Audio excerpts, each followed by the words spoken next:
मैं तमाम हजरात से गुजारिश करूँगा, आवाज़ आनी चाहिए, बुलंद आवाज़ में दुरूद शरीफ पढ़ लीजिए। अल्लाहुम्मा सल्ली अला सय्यिदिना व शफीइना व हबीबिना व मौलाना मुहम्मद व अला आलि सय्यिदिना व मौलाना मुहम्मद व बारिक व सल्लिम।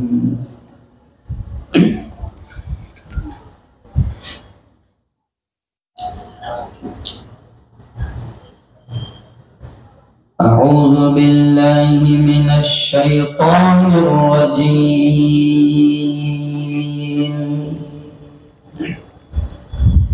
बिस्मिल्लाहिर रहमानिर रहीम।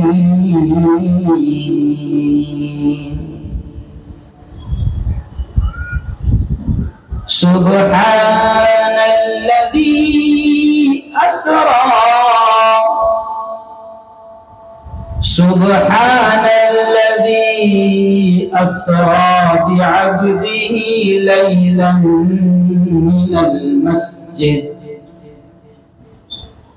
मिनल मस्जिदिल हराम इलल मस्जिदिल अक़सा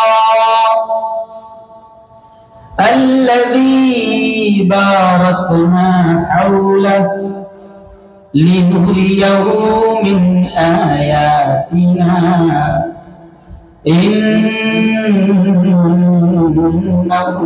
हुवस्समीउल बसीर। वक़ाल तआला हुवल्लज़ी बअस फिल उम्मिय्यीन रसूलन मिनहुम यत्लू अलैहिम आयाति व युज़क्कीहिम व युअल्लिमुहुमुल किताब वल हिकमह व इन कानू मिन क़ब्लु लफ़ी ज़लालिम मुबीन। व क़ाल तआला अल्लाहु ला इलाहा इल्ला हुवल हय्युल क़य्यूम ला तअख़ुज़ुहु सिनतुन वला नौम। वक़ाल तआला फमन यअमल मिस्क़ाल ज़र्रतिन ख़ैरन यरह वमन यअमल मिस्क़ाल ज़र्रतिन शर्रन यरह। वक़ाल तआला वलनबलुवन्नकुम बिशैइन मिनल ख़ौफ़ वल्जूअ वनक़्सिम मिनल अम्वालि वल अन्फुसि वत्तमरात वबश्शिरिस साबिरीन।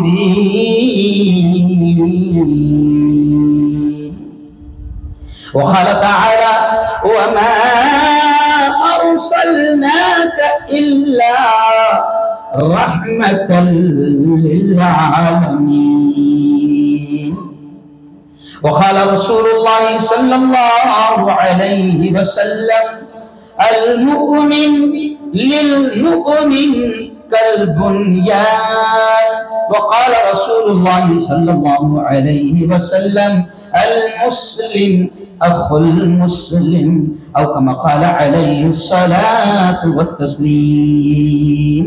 वक़ाल रसूलुल्लाह सल्लल्लाहु अलैहि वसल्लम अलमरउ मअ मन अहब्ब यौमल क़ियामा औ कमा क़ाल अलैहि सलातु वस्सलाम। वक़ाल सल्लल्लाहु अलैहि वसल्लम ला युमिनु अहदुकुम हत्ता अकून अहब्ब इलैहि मिन वालिदिही व वलदिही वन्नासि अजमईन औ कमा क़ाल अलैहिस्सलातु वत्तस्लीम।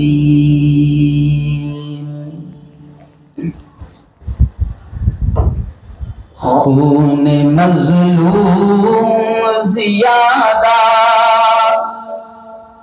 शेर पर ध्यान देना, बड़ा हौसला मिलेगा, बड़ी हिम्मत मिलेगी। और इस वक्त उम्मत मायूसी का शिकार है, डर का शिकार है, ईमान वाले खौफ का शिकार है। और मेरे बड़े कह रहे हैं कि बेटा हारून, पूरे मुल्क में जहां जा रहे हो तो सबसे पहला काम ये करो कि उम्मत के हौसलों को बुलंद करो, क्योंकि मायूसी कुफ्र है और आज ईमान वाला भी मायूस हो चुका है। तो शेर यहां से मैं शुरू कर रहा हूं बयान, मौलाना शादाब साहब। खून मज़लूम ज़ियादा नहीं बहने वाला, कहो इंशाअल्लाह। खून मज़लूम ज़ियादा नहीं बहने वाला,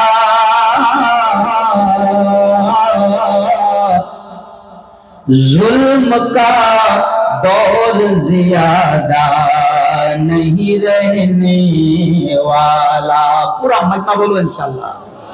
जुल्म का दौर ज़ियादा नहीं रहने वाला। क्यों? इन अंधेरों का जिगर चीर के नूर आएगा,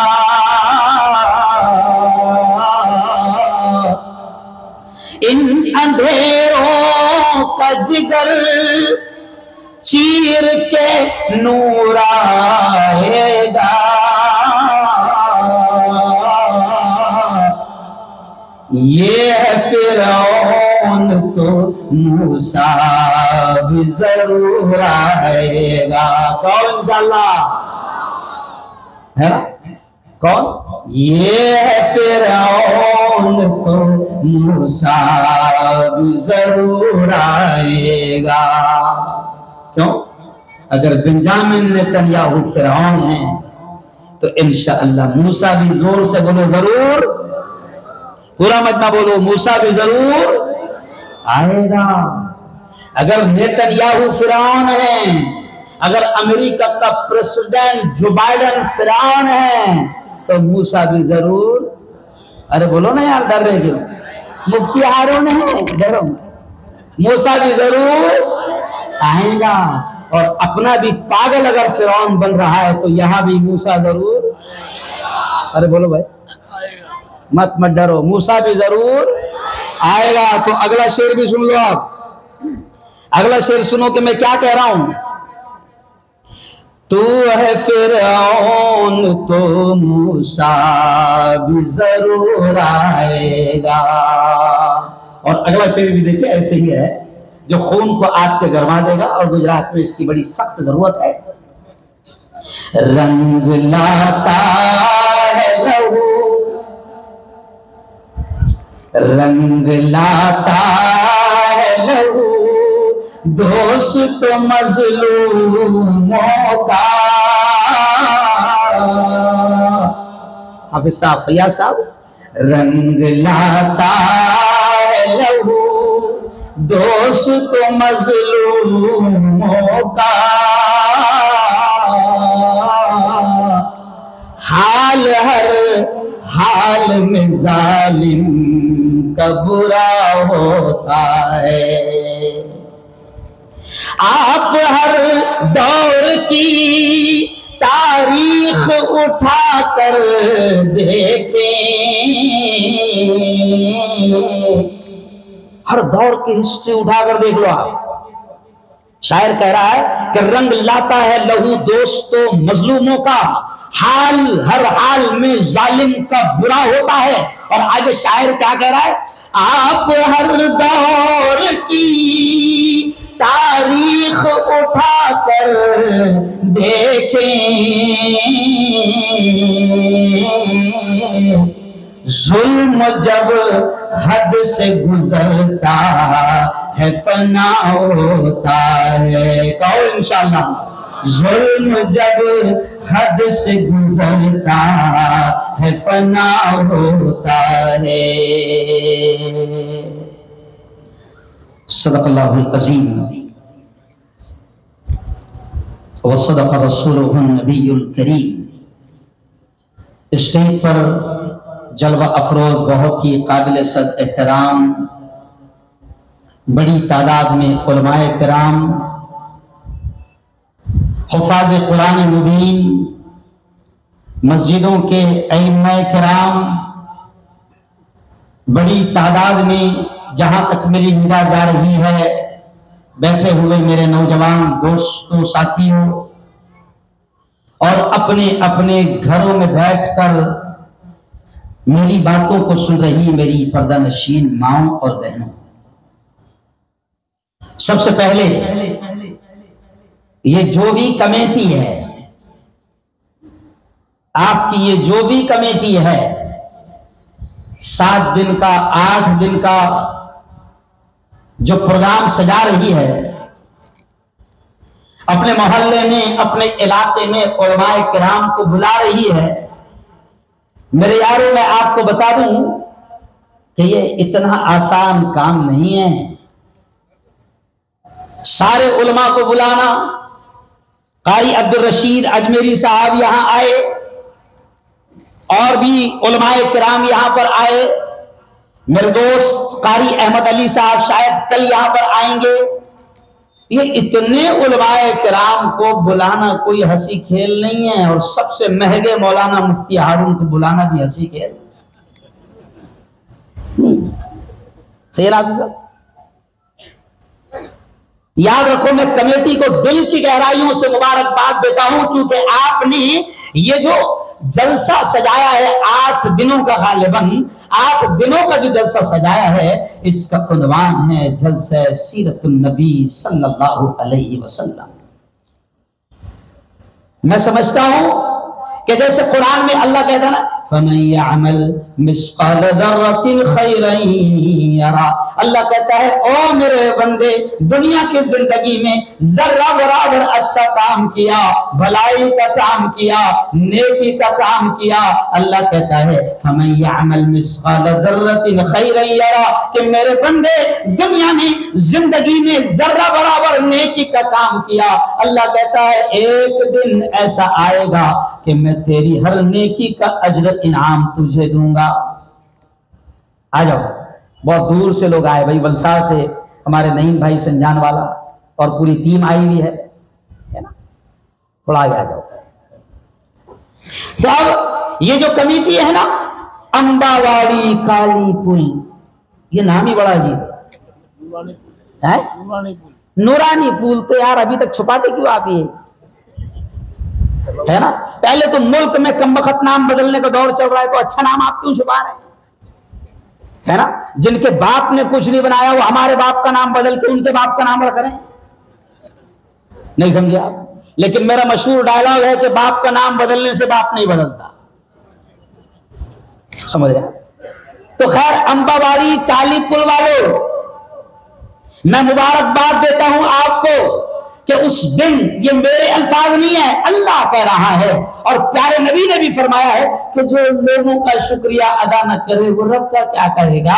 तो मैं सबसे पहले तमाम उलमा की तरफ से, कारी अब्दुल रशीद साहब की तरफ से, कारी अहमद अली साहब की तरफ से, और जितने उलमा यहाँ पर आएंगे, हो सकता है वो आपका शुक्रिया अदा करें या न करें, मैं तमाम उलमा की तरफ से इस पूरे जिम्मेदारों का जो जलसे को सजा रहे हैं, इलाके के जवानों का, बुजुर्गों का, सबका मैं शुक्रिया अदा करता हूं, क्योंकि नबी ने फरमाया है कि बंदों का भी शुक्रिया अदा करो। और मैं आपको खुशखबरी सुनाकर अपनी बात को आगे बढ़ूंगा कि सुनो, जिस दिन अल्लाह के दरबार में आपकी हमारी सबकी हाजिरी होगी, और जिस दिन माँ भी एक नेकी देने को तैयार न होगी, वो माँ जिसने 9 महीने पेट में रखी, वो माँ भी एक नेकी देने को तैयार न होगी। कुरान कहता है कि बाप बच्चों को देखना पसंद नहीं करेगा, बेटे बाप को देखना पसंद नहीं करेंगे, माँ बच्चों से भागेगी कि कहीं वो एक नेकी ना मांग ले, बच्चे माँ से भागेंगे कि कहीं वो नेकी ना मांग ले। ऐसे वक्त में अंबावाड़ी वालों, काली पुल वालों, नूरानी पुल वालों सुनो, ऐसे वक्त में अल्लाह आपसे कहेगा कि ओ मेरे बंदो जरा याद करो, तुमने मेरे महबूब की मोहब्बत में 8 दिन तक प्रोग्राम को सजाया था और अंबिया के वारिसों को तुमने खर्चा करके बड़ी मेहनतों से बुलाया था। ये लो उसका इनाम और उसका अज्र और उसका सवाब आज मैं तुम्हें ये दे रहा हूं। हम भूल जाएंगे। अगर आज से 1 महीने के बाद में पूछा जाए वो मुफ्ती हारून कब आए थे, तो हम लोग तो शॉर्ट मेमोरी वाले लोग हैं, बहुत जल्दी भूल जाते हैं। 1 महीने के बाद हम सर खुजाकर बोलेंगे मेरा ख्याल वो 10 नवंबर को आए थे। नहीं समझा? आज क्या है? अरे बोलो ना भाई, 20 अक्टूबर है, तो हम तो भूल जाएंगे। मैं बड़े सादे अंदाज में आपको समझाने की कोशिश कर रहा हूं कि आप और हम भूल जाएंगे, लेकिन अल्लाह याद दिलाएगा। ओ सूरत वालों जरा याद करो, मेरे महबूब की मोहब्बत में तुमने सीरतुन नबी का जलसा सजाया था, तुमने मेरे महबूब की नातें सुनी थी, मेरे महबूब की बातें सुनी थी, मेरे महबूब का जिक्र सुना था। अल्लाह याद दिलाएगा। और सुनो, कसम खुदा की खाकर कह रहा हूं कि ये भी नबी की गुलामी का, इश्क का, मोहब्बत का एक सबूत है। और नबी की गुलामी में हर चीज कबूल है। तो भाई नबी की गुलामी में, अरे बोलो जोर से, हर चीज कबूल है। मैं जब उस जगह पर गया जहां पर कुरान की पहली आयत उतरी थी नबी पर, वो पहाड़ियां जहां पर 2-3 घंटे लगते हैं चढ़ने के लिए, आज के दौर में जबकि सऊदी हुकूमत ने सीढ़ियां बना दी है, 2-3 घंटे लगते हैं चढ़ने के लिए, लेकिन तीसरी मर्तबा जब गया तो मेरी बीवी ने जिद किया कि नहीं अब तो उस पहाड़ी पर जाएंगे। मेरी बीवी ने जिद किया क्योंकि मेरे पास बीवी है। नहीं समझा? जब भाग गए छोड़कर, उनकी बीवी कहां से जिद करे? तो मेरी बीवी ने जिद किया कि नहीं मुफ्ती साहब वहां तो जाएंगे।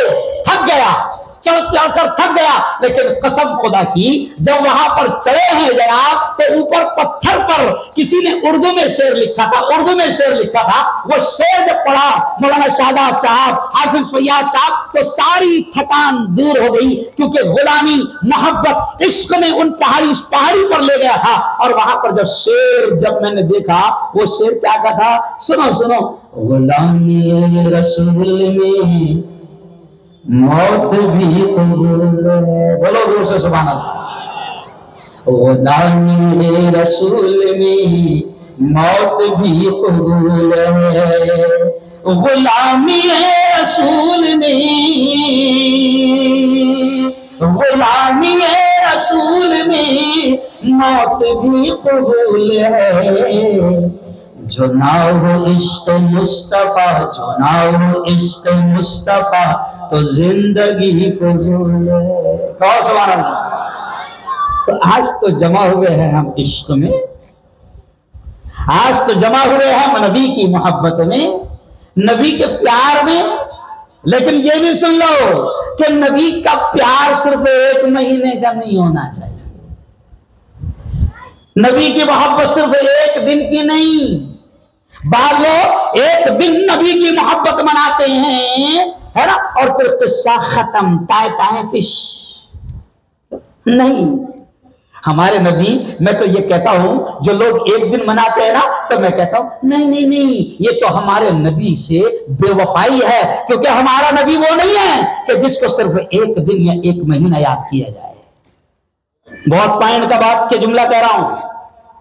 हमारे नबी वो नहीं है कि जिनको सिर्फ 1 दिन याद किया जाए। हमारे नबी वो नहीं है कि जिनको सिर्फ 1 महीना रबीउल अव्वल का याद किया जाए। और सुनो दुनिया के लोगों, हमारे नबी तो वो है कि जिनको हर दिन, हर लम्हा, हर पल, चलते फिरते, उठते बैठते, खाते पीते, सोते जागते, बेडरूम में, बाजार में, हॉल में, चौराहों पर, गलियों पर, पार्लियामेंट में, और हर जगह हमारे नबी को याद किया जाए। वो है हमारा नबी। हमारा नबी दुनिया के लीडरों की तरह नहीं है कि 1 दिन हैप्पी बर्थडे टू यू।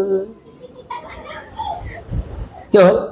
आजकल तो बेवकूफ कुछ केक भी काट रहे हैं मोहना। उनसे पूछो कि ये केक काटना किसका तरीका है?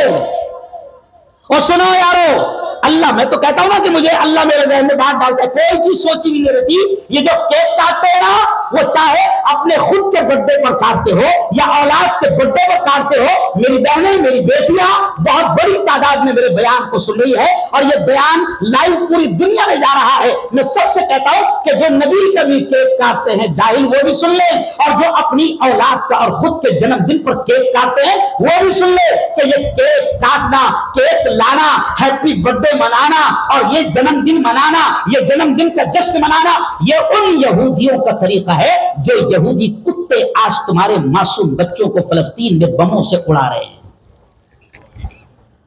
ये उन इजराइलियों का तरीका है, ये उन यहूदियों का तरीका है। ये जो केक लाते हो ना, काटते हो और अपनी बेटी का जन्मदिन मनाते हो, अपने बेटे का जन्मदिन मनाते हो। 2 साल की बेटी, सुनो सुनो, अगर नबी की बातें सुन रहे हो तो ये भी नबी की सीरत है कि नबी ने कहा था कि अपने बच्चों की इस्लामी तरबियत करो, और आज हम उनकी तरबियत कर रहे हैं यहूदियों के तरीके पर, नसरानियों के तरीके पर, इजराइलियों के तरीके पर, उन कुत्तों के तरीके पर जो मस्जिद अक्सा की आज बेहुरमती कर रहे हैं। उन यहूदियों के तरीके पर हम केक काटते हैं, बर्थडे मनाते हैं, और इजराइलियों के तरीके पर हम केक काटते हैं जो तुम्हारे हमारे मासूम बच्चों को गोलियों से भून रहे हैं। आपको याद होगा कि आज से 3 दिन पहले फलस्तीन में इजराइल के उन दरिंदों ने, उन आतंकवादियों ने हॉस्पिटल पर बम बरसाया, 500 से ज्यादा मौतें हुई, और ऐसा दर्दनाक मंजर था कि हमारे मुल्क के बेदर्द को भी हमदर्दी आ गई। नहीं समझे? ये जो बेदर्द कह रहा था ना, वी स्टैंड विथ इजराइल, है ना? परसों उसने भी कहा दरिंदगी देखकर कि जो कुछ हो रहा है मासूम बच्चों के साथ वो अच्छी चीज नहीं है। हालांकि वो पलटू राम है, कभी भी पलट जाता है, मगर पलटा तो सही। क्यों भाई? केक काटते हो, जश्न मनाते हो, जन्मदिन मनाते हो, 2 साल का, मेरी बहनों सुन ले, अल्लाह की कसम खाकर कह रहा हूं कि जो औरतें अपने बच्चों की नाफरमानी की शिकायत कर रही है कि मेरा बेटा अब नाफरमान हो गया, नमाज नहीं पढ़ता, दीन में पर अमल नहीं करता, मस्जिद में जाने को दिल नहीं बोलता, यहूदियों के तरीके पर रहता है, इस्लामी लिबास नहीं पहनता, मेरा बेटा हमको गालियां बकता है। कुछ औलाद तो इतनी नाफरमान है कि माँ बाप को लातें मारती है। मैं सीरतुन नबी के इस जलसे में उन माओं से कहता हूं और उन बापों से कहता हूं कि जिनको औलाद की शरारत और औलाद की शैतानी हरकतों पर शिकायत है, वो माँ बाप सुन ले कि कसूर तुम्हारा है कि जब वो तुम्हारा बेटा 2 साल का था, उसको क्या मालूम है कि बर्थडे किसे कहते हैं, उसको तो छुरी पकड़ना भी नहीं आती थी, लेकिन तू ही माँ है और तू ही बाप है कि तू मार्केट में जाकर केक लाता था और अपने हाथ से छुरी पकड़कर उस बच्चे को केक काटने लगाता था, और तू ही कहता था हैप्पी बर्थडे टू यू। नहीं समझा? बहुत सादे अंदाज में एक एक चीज समझाऊंगा मैं, और जो अल्लाह बुलवाएगा वो बोलूंगा। सीरतुन नबी का जलसा है। और मेरे यारो, आज नबी की बातें सुन रहे हो तो मैंने कहा ना कि नबी की गुलामी, नबी का इश्क वो नहीं है कि जिनको सिर्फ 1 महीना याद किया जाए या सिर्फ 1 दिन याद किया जाए। अब जैसी रबीउल अव्वल का महीना आता है, पूरे सूरत में, पूरे हिंदुस्तान में और पूरी दुनिया में जश्न मनाया जाता है। जगह जगह सीरतुन नबी के जलसे होते हैं, मुशायरे होते हैं, नाते पढ़ी जाती है, नबी की बातें होती है। सिर्फ 1 दिन या 1 महीना और उसके बाद में नबी को भुला दी तो ये तो झूठा इश्क है। इसको तो बंबई की जबान में छपरी इश्क कहते हैं। कौन सा इश्क? छपरी, डुप्लीकेट, है ना? कौन सा इश्क? छपरी, डुप्लीकेट। मैं आपसे कहता हूं कि चलो आज सीरतुन नबी का जलसा है तो सुनो, चलो आओ, अब मैं आपको बताऊंगा सीरतुन नबी के जलसे में कि नबी का इश्क क्या है। नबी वो है कि जिस नबी ने हमको दोज़ख से बचने का तरीका सिखाया। नबी वो है कि हम जन्नत के हकदार कैसे बनेंगे, उस नबी ने हमको वो सिखाया। नबी वो है कि जिसने हमको ये बताया,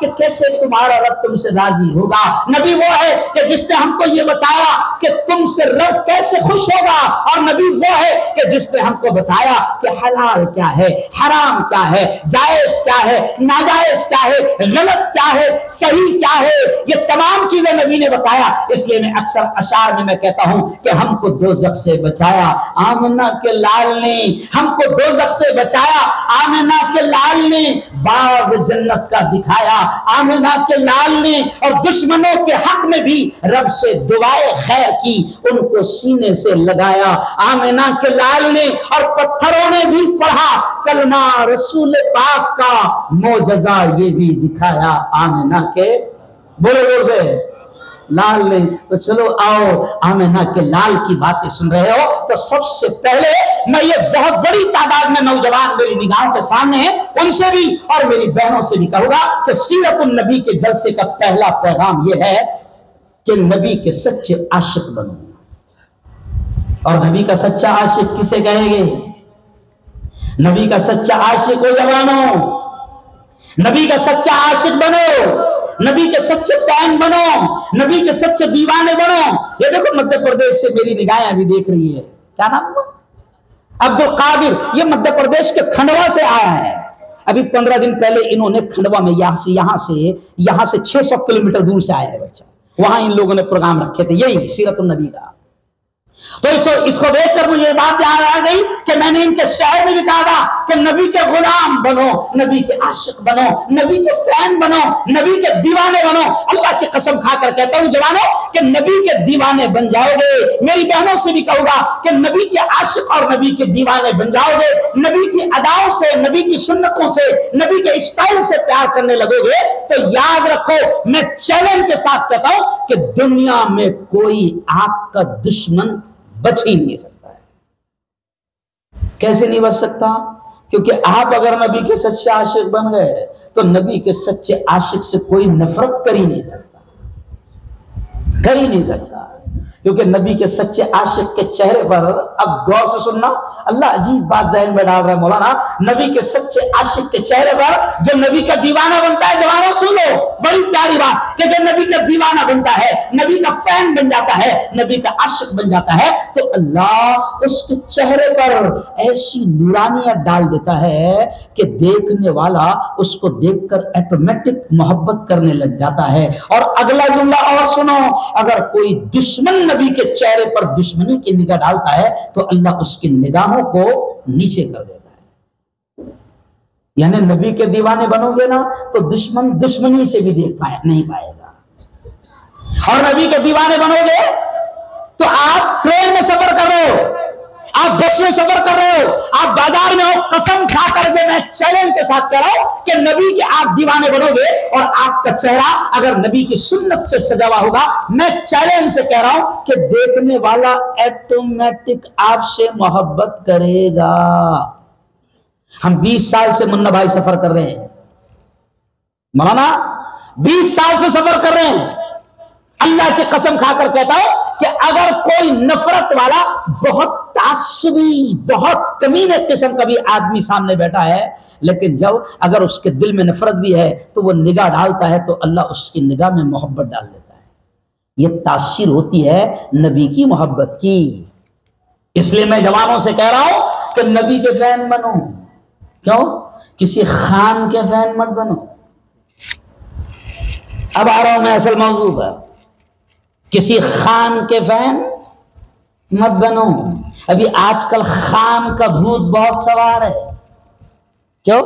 चोटियां भी रख रहे हैं हमारे जवान पीछे, क्योंकि खान साहब ने चोटियां रखी है ना। चोटियां भी रख रहे हैं, कान में बाली भी पहन रहे हैं, हाथ में चूड़ी भी, अरे बोलो ना, पहन रहे हैं। और खान साहब की अदाओं से, खान साहब के स्टाइल से इतना प्यार है कि खान साहब अगर अगली फिल्म बूढ़े में पायल पहन ले तो पायल भी पहन ले। नहीं समझे? ओ जवानों, अगर खान साहब ने अगली फिल्म, उनकी बूढ़े आ रही है, क्या आ रही? बूढ़े। तो फिर खान साहब ने अगर पायल पहने तो हमारे जवान पायल पहनेंगे, क्योंकि खान साहब ने पायल पहने। और मैंने खुतबे में हदीस पढ़ी, सुनो मेरी बहनों से भी कह रहा हूं, मैं बहुत अहम बातें आज अल्लाह बुलवाएगा। ये सीरत नबी के जलसा कामयाब जलसा है, इनके इखलास की वजह से ये सच्चे दिल से उलमा को बुला रहे हैं और नबी की मोहब्बत में ये जलसा सजा रहे हैं, इनके खुलूस की वजह से अल्लाह बुलवा रहा है। मैं जवानों से सबसे पहले कहूंगा कि किसी खान के फैन, किसी नागौरी के नाचने गाने वाले लोग हैं, इनकी कोई हैसियत नहीं। अरे जिनके तुम दीवाने बन रहे हो ना, जिनकी तरह तुम चोटी पीछे रख रहे हो, जिनके दीवाने बनकर तुम कानों में बालियां पहन रहे हो, जिनके दीवाने बनकर तुम हाथों में कड़े और चूड़ियां पहन रहे हो, सुनो ये वो कुत्ते के ईमान का कोई भरोसा नहीं। तुमने चंद दिनों पहले इनको देखकर चोटियां रखी और 15 दिन पहले इन्होंने पूजा पाठ भी करी, नहीं करे? अरे बोलो ना, अरे वीडियो वायरल हुई कि नहीं हुई? ना वीडियो वायरल। खान साहब क्या कर रहे थे?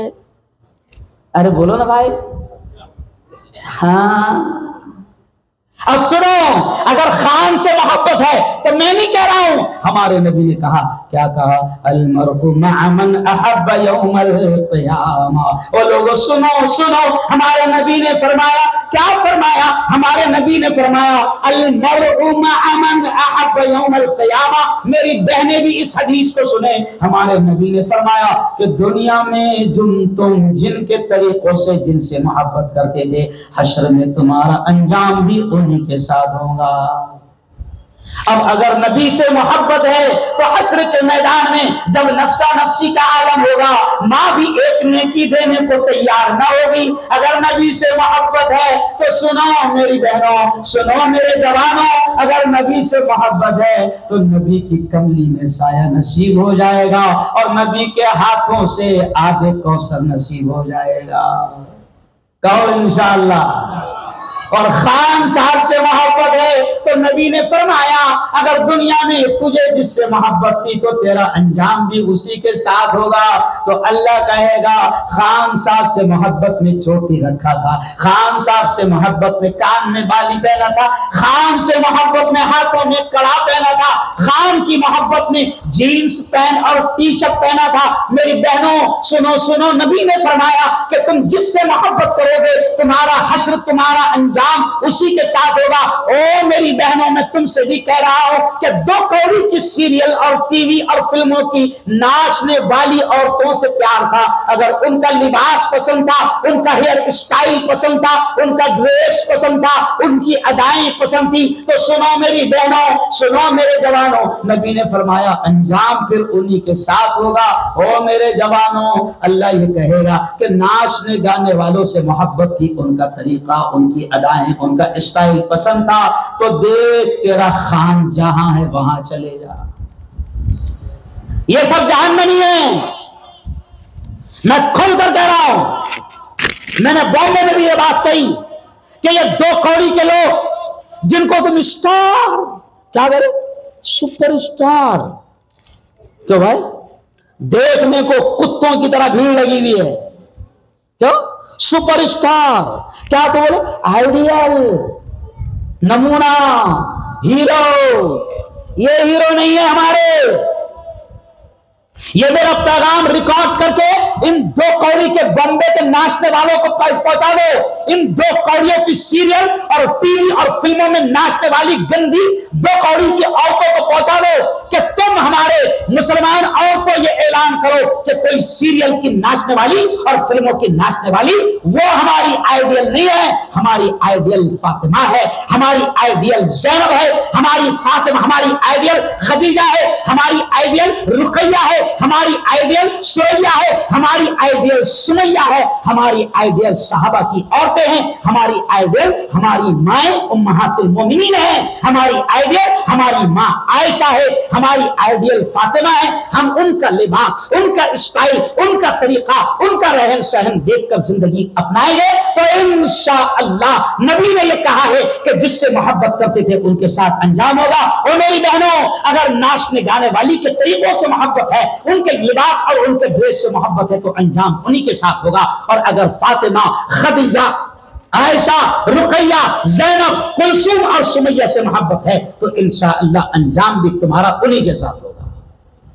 तब जरा दोनों हाथ उठाकर बताओ, कि हम फैन है तो सिर्फ मोहम्मद रसूलुल्लाह के। दोनों हाथ उठाकर बताओ, बोलो हम फैन हैं, जोर से जुबान से बोलो हम फैन हैं, बोलो जोर से हम फैन हैं मोहम्मद रसूलुल्लाह के, बोलो जोर से मोहम्मद।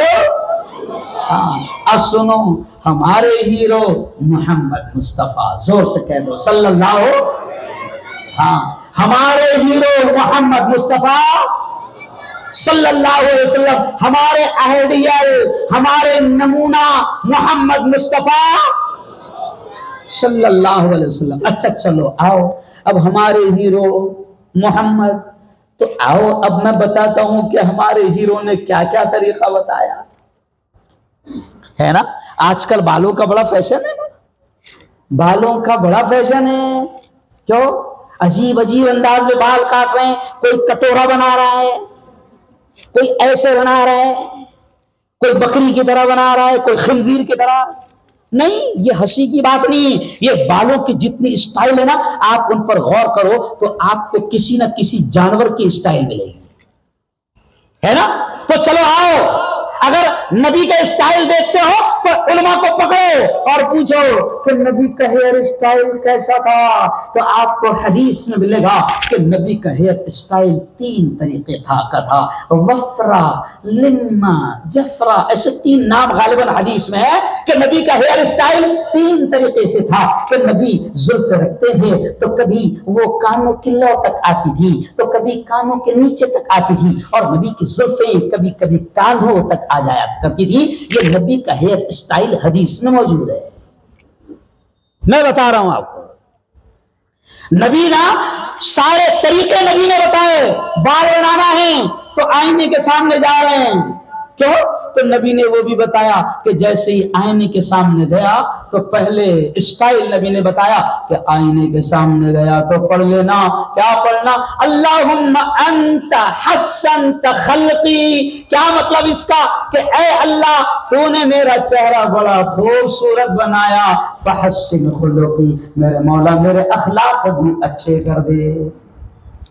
चेहरा तो खूबसूरत बनाया ना। तब नबी ने आईने के सामने आने का स्टाइल भी बताया। बाल बनाना शुरू करें तो सुनो अजीब जुमला, बाल बनाना शुरू करें तो नबी ने यह भी बताया कि बाल किधर से शुरू करें। क्यों? सुनो अजीब अजीब बातें ज़हन में आ रही है। कोई दुनिया का लीडर ऐसा नहीं गुजरा, अब यह जुमला सुन लेना, दुनिया का कोई लीडर, ये चैलेंज के साथ करो, दुनिया के जितने समाज है, दलित, बौद्ध, ब्राह्मण, जैन, क्रिश्चियन, ईसाई, यहूदी, नसरानी, जितने भी समाज है, ये चैलेंज है मेरा कि दुनिया का कोई समाज जिसको भी लीडर मानता होगा, कोई लीडर ऐसा नहीं आया जिसने पेशाब और पाखाने के तरीके बताया हो। लेकिन हमें गर्व है, हमें फक्र है इस बात पर कि हमारे नबी ने हमको पेशाब और पाखाने का तरीका तक बताया है। टॉयलेट में जाए तो कैसे जाए बताओ? अंबेडकर साहब ने बताया क्या ऐसा? अरे बोलो ना, सरदार वल्लभ भाई पटेल, अरे बोलो ना भाई, बताया गया? अरे बोलो भाई, 3000 करोड़ का क्या बना है उनका मुजस्समा बना है, लेकिन सरदार साहब ने पेशाब करने का तरीका, अरे बोलो, नहीं बताया। लेकिन हमें गर्व है क्योंकि हमारे नबी आइडियल है, नमूना है, और उनकी अदाओं, उनके स्टाइल पर अमल करके दुनिया में भी कामयाबी मिलेगी, आखिरत में भी कामयाबी मिलेगी। तो हमारे नबी आइडियल बनकर आए, तो ऐसे आइडियल बनकर आए कि टॉयलेट में जाने का तरीका नबी ने बताया, टॉयलेट में बैठने का तरीका नबी ने बताया। आज कई लोग हमारे पास शिकायत करते हैं, आते हैं, क्या कहते हैं? मुफ्ती साहब, औरतें भी कहती है, मुफ्ती साहब भूलने की बीमारी हो गई है। अगर औरतों को हो जाए तो बहुत अच्छी बात है, समझ रहे आप? क्योंकि जो जो उनसे वादे किए हैं भूल जाए तो अच्छी बात है। अब सुनो, हंसने की बात नहीं, जो मैं सादे अंदाज में समझा रहा हूं, सीरतुन नबी पर अलग स्टाइल में समझा रहा हूं, अलग स्टाइल में, कि हमारे नबी ने जो बैतुल खला में जाने और बैठने का तरीका बताया। आज की मेडिकल साइंस कह रही है कि भूलने की बीमारी से बचना है, तो नबी पाक ने कहा है कि बैतुल खला में जाओ तो सर को ढक कर जाओ, टोपी पहन कर जाओ। औरतें अगर आए तो नबी ने फरमाया कि वो अपनी पूरे सर को ढाक कर जाए। अब औरतें क्या करती हैं? मस्त, एकदम जबरदस्त। क्या करती है औरतें? हर घर में टॉयलेट के बाजू में बाकायदा एक कीला ठोका हुआ है। नहीं समझे आप? समझ गए इशारा? औरतें क्या करती है? मस्त, जैसे ही बैतुल खला में जाना है अपना दुपट्टा शरीफ क्या करती, कीले में अटकाती है और नंगे सर, अरे बोलो भाई, बैतुल खला में जाती है। अब कभी कभी क्या होता है, क्या करो, इतनी प्यारी प्यारी बातें याद आ रही है। कभी कभी क्या होता है कि फिर औरत पर जिन्न आ गया, जिन्न, भूत आ गया।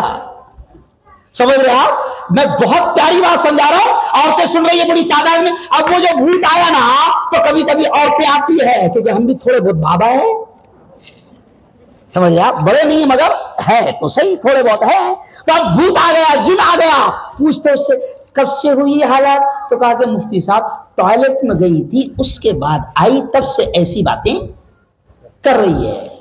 अब सुनो सुनो, नबी की सुन्नत पर अमल नहीं करने का वबाल। प्यारे नबी ने क्या कहा सुनो, जैसे नबी ने खाने की दुआ सिखाई, पीने की दुआ सिखाई, सवारी पर बैठने की दुआ सिखाई, ओ सुनो यारो, नबी पाक ने, मेरी बहनों सुनो, नबी पाक ने टॉयलेट में जाने की भी दुआ सिखाई। हम ध्यान नहीं देते हैं, हम इसको नहीं समझते। नबी पाक ने टॉयलेट में जाने की दुआ सिखाई, और टॉयलेट में जाने की दुआ के अल्फाज क्या है अब तुमको समझ में आएगा कि औरतों को ज्यादातर टॉयलेट में जाने के बाद जिन भूत खबीस क्यों पकड़ते हैं। टॉयलेट में जाने की दुआ जो नबी ने सिखाई उस पर गौर करो। टॉयलेट में जाने की दुआ क्या है? अल्लाहुम्मा इन्नी अऊज़ु बिका मिनल खुबुसि वल खबाइस। क्या मतलब इसका? ऐ अल्लाह, औरतें भी सुने, तर्जुमा सुन ले। अगर दुआ अरबी में नहीं याद रही तो उर्दू में याद रखना। जब भी टॉयलेट में जाना तो ये कह देना, नबी ने सिखाया कि टॉयलेट में जा रहे हो तो कह दो अल्लाहुम्मा इन्नी अऊज़ु बिका मिनल खुबुसि वल खबाइस। क्या मतलब? ऐ अल्लाह, मैं पनाह मांगता हूं, मैं हिफाजत चाहता हूं तेरी खबीस मर्दों और खबीस औरतों से। कितनी बारीक बात है मौलाना। अब टॉयलेट में जाने के लिए यह दुआ क्यों? भाई जैसे हम खाना खाते हैं तो खाने की दुआ क्या है? बिस्मिल्लाहि व अला बरकतिल्लाह, शुरू करता हूं अल्लाह के नाम से और उसकी बरकतों के साथ। टॉयलेट में ये जो अल्फाज है, इस दुआ में ये अल्फाज क्यों कि ऐ अल्लाह, मैं तेरी हिफाजत मांगता हूं, चाहता हूं खबीस मर्दों और खबीस औरतों से। तो उलमा ने कहा कि टॉयलेट में जाते वक्त ये अल्फाज नबी ने इसलिए सिखाए कि टॉयलेट भी गंदी जगह है और तुम भी जाओगे तो तुम भी नापाक हो जाओगे। तो नापाक जगह पर नापाक चीजें मौजूद रहती है, और वो अगर तुम पर अटैक करे, हमला करे, तो वो फिर हमला करने में कभी कभी कामयाब हो जाती है। इसलिए तुम टॉयलेट में जा रहे हो तो नबी ने पहले ही कह दिया कि एंटीवायरस सॉफ्टवेयर डाल कर जाओ। नहीं समझे आप? कौन सा वायरस? अरे भाई, अगर कंप्यूटर हैंग हो रहा है, लैपटॉप हैंग हो रहा है, तो क्या कहते हैं? Antivirus software. तो मैं कहता हूं कि नबी ने ये एंटीवायरस सॉफ्टवेयर दिया है। क्या दिया है? कि टॉयलेट में जा रहे हो तो पढ़कर जाओ कि अल्लाह मैं जा रहा हूं, अल्लाह मैं जा रही हूं, नापाक जगह है, मैं भी नापाक रहूंगी। तो नबी ने पहले ही सिखा दिया कि अल्लाह के एंटीवायरस सॉफ्टवेयर को एक्टिव कर लो। समझ रहे आप? और पढ़ लो कि मैं जा रही हूं, मैं जा रहा हूं, खबीस मर्दों और खबीस औरतों से मेरी हिफाजत करना। नबी के इस तरीके पर अमल करोगे, अल्लाह की कसम, कभी भी उस औरत को, उस मर्द को दिमाग की बीमारी, भूलने की बीमारी और खबीस मर्दों और खबीस औरतों के लगने की बीमारी हो ही नहीं सकती। क्यों? बताओ, सच बताओ, सीरत नबी के जलसे में कभी ये पॉइंट सुने क्या? नहीं सुने। अभी अमेरिका की एक वीडियो डॉक्टर की वायरल हुई। अभी एक वीडियो वायरल हुई। कौन सी वीडियो? कि अमेरिका की एक लेडी बड़ी फेमस डॉक्टर है, जो कैंसर की डॉक्टर है, कैंसर की डॉक्टर है। उसकी 7 मिनट की वीडियो वायरल हुई। 7 मिनट की वीडियो में, शायद मैंने वलसाड़ में ये बात कही थी नहीं भाई, कि 7 मिनट की वीडियो में वो लेडीज डॉक्टर ये कह रही है कि बहुत सारे मर्दों को मैं कह रहा हूं, बहुत सारे मर्दों को पेशाब की जगह पर कैंसर हो रहा है। अब वो लेडीज डॉक्टर ये कहती है 7 मिनट की वीडियो में कि जो मर्द या जो औरत पेशाब की जगह के खतरनाक कैंसर से अगर बचना चाहते हैं तो वो लेडीज डॉक्टर अपने स्टाइल में कह रही है कि वो नापाकी की जगह को पेशाब करने के बाद उस जगह को अच्छी तरीके से पानी से साफ कर लें। अरे पागल, ये तो हमारे नबी ने सिखाया है। क्यों भाई? ये तो हमारे नबी ने, अरे बोलो भाई, सिखाया है, हमारे नबी ने सिखाया है। इसलिए मैं आज से कह रहा हूं कि सीरतुन नबी का असल पैगाम यह है कि आप नबी की एक एक सुन्नत पर, एक एक स्टाइल पर, एक एक अदा पर गौर करो। ये जो टोपी है ना, टोपी, चलो देख लो अब जरा टोपी है ना, ये जो टोपी है ना, जरा टोपी पर गौर कर लो। टोपी पहनने वाला अक्सर अक्सर दिमाग की बीमारियों से महफूज रहता है। यह नबी की सुन्नत पर अमल करने का असर है ना। अभी आप देखो, एक हंसी की बात, हमारे बड़े बड़े उल्मा 70 साल के हो गए, 80 साल के हो गए, 90 साल के हो गए। लोग 70 साल के, 80 साल की उम्र में रिटायर हो जाते हैं, उनका दिमाग काम नहीं करता, मगर हमारा उल्टा है। नहीं समझे मौलाना शादाब साहब? Point noted. हमारे बुजुर्ग जितने बूढ़े होते हैं उनका दिमाग और वसी होता जाता है। वजह है नबी की इस सुन्नत पर अमल। और सुन लो, चलो ये तो सुन्नत पर अमल, इस सुन्नत का एक और अमल अय्यूब साहब, इस सुन्नत का एक और फायदा कि अगर तमाम मुसलमान, अब ये जुमला सुन लो, कोई नहीं बोलेगा ये जुमला, क्योंकि इसके लिए भी जिगर चाहिए। इस सुन्नत का एक फायदा यह है कि अगर तमाम मुसलमान, अल्लाह की कसम खाकर कह रहा हूं, कि टोपी लगाकर निकलना शुरू कर दें तो मार्केट में, ट्रेन में, बस में तुम्हारी मॉब लिंचिंग कभी नहीं होगी। नहीं समझे क्यों? क्योंकि तुम इतने हैं कि अगर तुमने ईमानदारी से टोपी लगाकर बाहर निकले तो किसी की मां ने दूध नहीं पिलाई कि तुमको मुसलमान देखकर मारे, क्योंकि जैसी वो तुमको मारना चाहेगा और ऐसा नजर दौड़ाएगा तो टोपी नजर आएगी। नहीं समझे आप? लेकिन अभी वो देख ले रहा है, कोई भी नहीं दिख रहा इनका। नहीं समझे? इशारा समझो मैं क्या समझा रहा हूं। ये टोपी की बरकत है, मुसलमान समझ नहीं पा रहा। ये दाढ़ी की बरकत है, और आज नबी की सुन्नत से तुम नफरत करते हो। सुनो सुनो, अभी परसों के दिन मैंने एक वीडियो देखा, परसों के दिन, और वीडियो का आएगा मालूम आपको?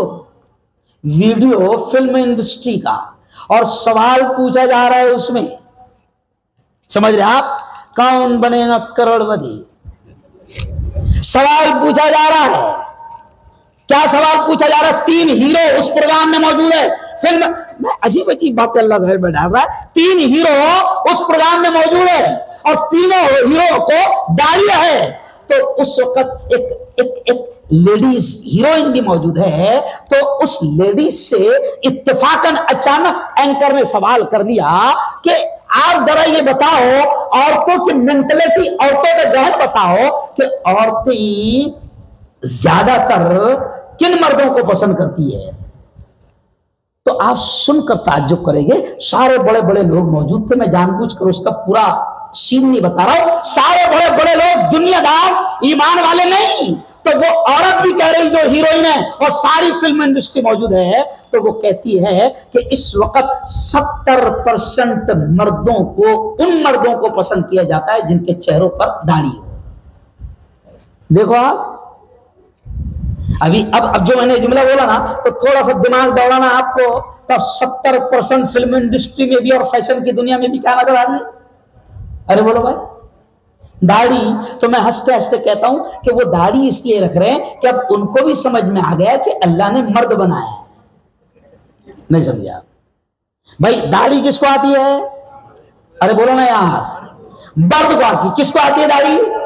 मर्द को। और दाढ़ी किसकी सुन्नत है? सिर्फ हमारे नबी की नहीं, दाढ़ी तमाम नबियों की सुन्नत है। दाढ़ी मर्दों को आती है, बराबर। अब दाढ़ी मर्द को आती है। अब जो मर्द हर 8 दिन में बार बार दुकान पर जाकर कटवाता है, तो यानी गोया कि वो इस बात का अल्लाह को ये गुस्से में कहता है, अल्लाह मैं मर्द नहीं रहना चाहता। नहीं समझे आप? क्योंकि तूने तो मर्द बनाया, लेकिन मैं मर्द नहीं रहना चाहता, मुझे पसंद नहीं है मर्दानी। ओ यारो चलो आओ, अब मैं आपको अलग अंदाज में आगे बढ़ाते हुए कहूंगा कि पहले आप ये तय कर लो कि इंशाअल्लाह, पूरा मजमा बोलना कि इंशाअल्लाह हम फैन बनेंगे मुहम्मदुर रसूलुल्लाह के। कहो इंशाअल्लाह। क्यों? अब ये जवान, ये जो आज पैंट पहन रहा ना, पैंट तो अभी माशाल्लाह पैंट ऐसी पहन रहे हैं कि नगर पालिका का आधा काम खत्म हो जा रहा है। समझ गए आप? यानी कैसी पैंट?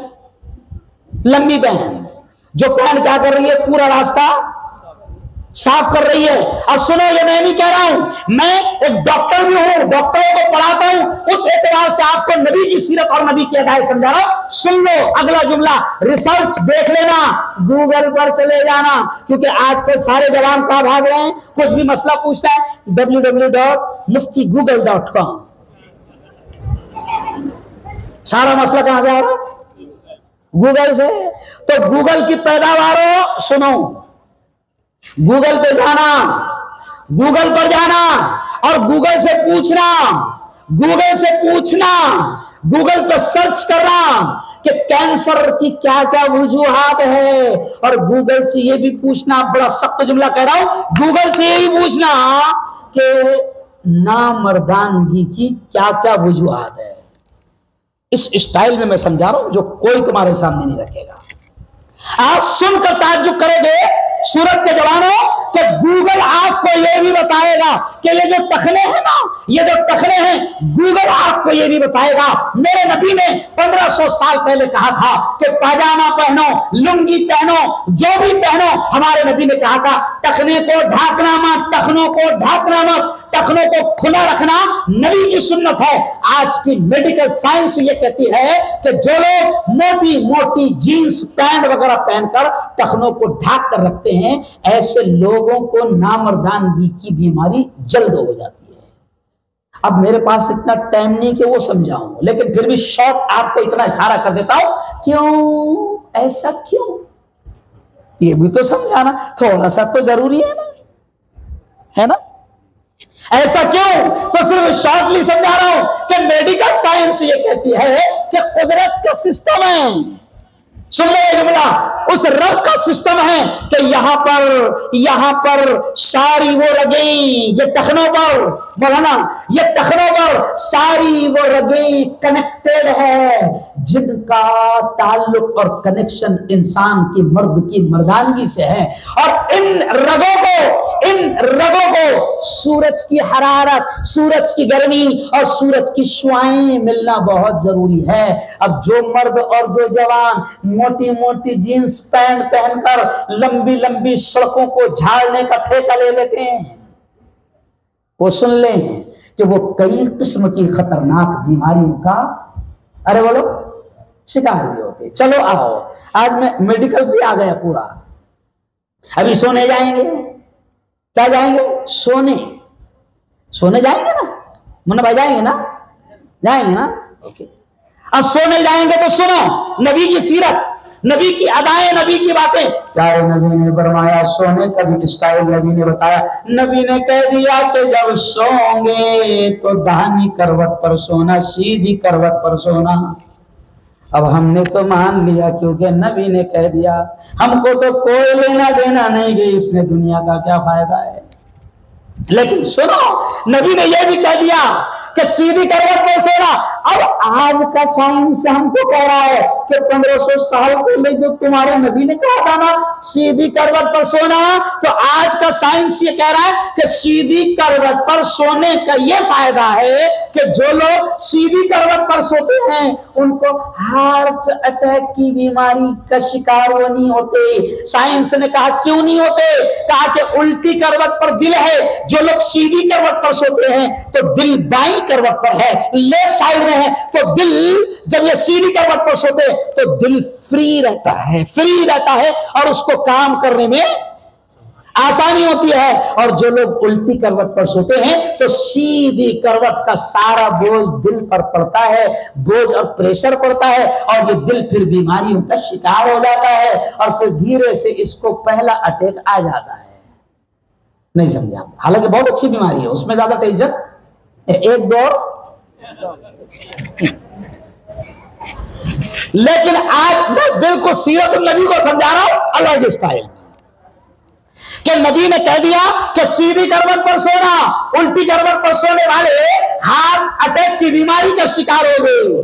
तो अब बताओ कितना कीमती है ये दिल, कितना कीमती है ये दिल। अभी अगर एक्सीडेंट हो गया, इधर देखो, एक्सीडेंट हो गया, एक्सीडेंट में डॉक्टर ने देखा अल्हम्दुलिल्लाह पैर भी सलामत है, माशाअल्लाह हाथ भी सलामत है, अल्हम्दुलिल्लाह सिर भी सलामत है और सारी चीजें सलामत है, और डॉक्टर धीरे से कह रहा है कि सिर्फ दिल खत्म हो गया। अरे बोलो ना यार, तो क्या बोलेगे आप? अबे बावले, हाथ टूटता तो जुड़ जाता, पैर टूटता तो जुड़ जाता, सर खुल जाता तो जुड़ जाता, दिमाग बाहर आता तो अंदर, अरे बोलो, रखा जाता, हड्डियां टूट जाती तो जुड़ जाती। किसका सही रहना जरूरी था? अरे बोलो, दिल का। और सब कुछ टूट गया और दिल सलामत है, तो डॉक्टर कहता है नो टेंशन, कोई बात नहीं, हो जाएगा इंशाअल्लाह, है ना। और हमारे नबी ने 1500 साल पहले कह दिया कि इस दिल को सलामत रखना है। जवानों, आज बड़े बड़े जवान, हट्टे कट्टे जवान औंधे सो रहे हैं, औंधे जानवरों की तरह, समझ रहे आप, लेफ्ट साइड में सो रहे हैं। आदत डालो नबी के तरीके पर सोने की, बल्कि आप ताज्जुब करोगे, नबी ने जो तरीका सिखाया है ना, अब देख लो जरा, मैं स्टाइल में बता रहा हूं, नबी ने जो तरीका सिखाया है सोने का, अगर आप वैसा सोओगे तो ऊपर से कैमरा मारना, ऊपर से कैमरा मारना, तो ऊपर से आपको फोटो नजर आएगा कि नबी ने जो स्टाइल बताई है सोने की, तो वो सोने की तस्वीर आपको लिखी हुई नजर आएगी, मोहम्मद, बोलो जोर से, सल्लल्लाहु अलैहि वसल्लम। चलो आओ, अब अपनी अहम बातों को, मैं अब अपनी अहम बातों को, जो मेरा अपना जरूरी मौजू है और मेरा अपना ओरिजिनल स्टाइल है, उस पर आ जाता हूं। थोड़ा सा जिगर थाम के बैठो, मेरी बारी आई, कहो इंशाअल्लाह। हाँ, अब मैं आपसे कह रहा हूं कि सुनो, ये जो कुछ भी हालात चल रहे हैं, मैं अल्लाह की कसम खाकर कहता हूं, अल्लाह की कसम खाकर कहता हूं, ये जो कुछ भी हालात चल रहे हैं, मैं आपसे यहां से ये बात शुरू कर रहा हूं कि आप मोहम्मद के दीवाने बनकर जियो, मोहम्मद के फैन बनकर जियो। आप, नबी ने जो तरीका आपको सिखाया है, सच्चाई का, झूठ नहीं बोलना, सच बोलना, अपने आप को धोखे से बचाना, ईमानदारी से कारोबार करना। अब सुनो, ये बहुत प्यारी बात कर रहा हूं, ईमानदारी से तिजारत करना, ईमानदारी से लेन देन करना, ब्याज नहीं खाना, हराम नहीं खाना, बुराई न करना, धोखा न देना। मैं कसम खाकर कह रहा हूं, ये नबी की तालीमात है, और अगर मुसलमान ने नबी की इन तालीमात को अपनाया, अल्लाह की कसम खाकर मैं कह रहा हूं कि आज भी हिंदू भाई आपसे मोहब्बत करने को तैयार है। मौलाना, ये मुसलमानों के दिमाग में अजीब बात बैठी हुई है, नहीं नहीं नहीं, बहुत तासुब का दौर है, बहुत दुश्मनियां हैं, तासुब बहुत बढ़ गया। मैं आपसे कह रहा हूं, कोई तासुब नहीं बढ़ा है, कोई तासुब नहीं बढ़ा है। वो जो मैं शेर पर पढ़ता हूं ना कि दुश्मनों के हक में भी रब से दुआए खैर की, हमारे नबी के बारे में कि दुश्मनों के हक में भी रब से दुआए खैर की, उनको सीने से लगाया आमिना के लाल ने। अल्लाह की कसम में खाकर कह रहा हूं कि आप नबी के अदाओं को अपनी जिंदगी में लाओ, आपसे कोई भी दुश्मनी नहीं करेगा, नहीं करेगा, नहीं करेगा। ये मेरा चैलेंज है। आप मेरे बारे में क्या जानते हो? आप ये जानते हो ना कि मैं बड़ा खतरनाक बोलता हूं, लेकिन सुनो, जब मैं इतना खतरनाक बोलता हूं तो मुझे हिंदू क्यों चाहते हैं? अरे भाई, अभी मुझे पूरे हिंदुस्तान में हिंदुओं ने हिंदुस्तान की मीडिया का अध्यक्ष बनाया, तो मेरे जैसे जहरीले को क्यों बनाए? अरे बोलो भाई, क्यों बनाए यार? मैं ये क्यों आपको हौसला दिला रहा हूं? कोई टेंशन लेने की जरूरत नहीं। मैं आपसे खुलकर कह रहा हूं, आप सूरत में कारोबार कर रहे हो, आप जरी की दुकान चला रहे हो, आप कपड़ों का कारोबार कर रहे हो, आप सोने का कारोबार कर रहे हो, आप डायमंड का कारोबार कर रहे हो, आप मार्केट में मजदूर हो, कुछ भी हो, मैं आपसे कह रहा हूं कि नबी के तरीके पर आप कारोबार करो। अगर आप मजदूर हो तो नबी के तरीके पर ईमानदारी के साथ आप मजदूर बनकर मालिक के साथ ईमानदारी करो। अगर मालिक आपका रमेश, प्रकाश, कैलाश और गणेश भी है, मेरा चैलेंज है कि वो आपसे मोहब्बत करेगा। और मैं आज आपको यह भी जुमला कह रहा हूं कि मुसलमानों, आज तुम्हारी सख्त जरूरत है। अमेरिका में, इंग्लैंड में, यूके में, लंदन में, पूरी दुनिया में हम जब जाते हैं तो बड़ी बड़ी फैक्ट्रियों के हिंदू मालिक, मौलाना मैं बिल्कुल अजीब सी चीज समझा रहा हूं, बड़ी बड़ी फैक्ट्रियों के हिंदू मालिक अब ये रिक्वायरमेंट कर रहे हैं, ये डिमांड कर रहे हैं कि साहब अगर कोई मुसलमान होगा अगर तो भेजो, हमको मुसलमान की जरूरत है। क्यों? अरे बोलो भाई, उसको मालूम है कि मुसलमान होगा तो नशा नहीं करेगा, मुसलमान होगा तो ईमानदारी से काम करेगा। अगर मैं उसके हाथ में खजाना थमाऊंगा, उसको मैं खजांची बनाऊंगा, अगर वो सीए होगा, हिसाब किताब करेगा, तो उसको यकीन है कि मुसलमान होगा तो ईमानदारी करेगा। आप ताज्जुब करेंगे कि प्लेन से लेकर नीचे ट्रक तक चलाने वाले ड्राइवरों का मांग बढ़ रही है, और वो क्या कह रहे हैं, बड़ी बड़ी कंपनियों के हिंदू मालिक ये कह रहे हैं कि हमको ड्राइवर तो चाहिए लेकिन फर्स्ट स्टेप में हमको चाहिए मुसलमान। क्यों भाई इतना तासुब का दौर? क्यों मुसलमान चाहिए? इसलिए कि उस हिंदू को मालूम है कि अगर ड्राइवर मुसलमान होगा तो नशा नहीं करेगा, शराब पीकर वो गाड़ी नहीं चलाएगा, क्योंकि उसको भी मालूम है अगर 50 लोग बस में बैठे हैं, क्यों भाई 50 लोग बैठे हैं बस में और सारी बस के लोग सो रहे हैं, रात का सफर है, सब सो रहे हैं, लेकिन अकेला ड्राइवर चला रहा है, नशे में नहीं है, जाग रहा है, तो पूरी बस खैरियत से है।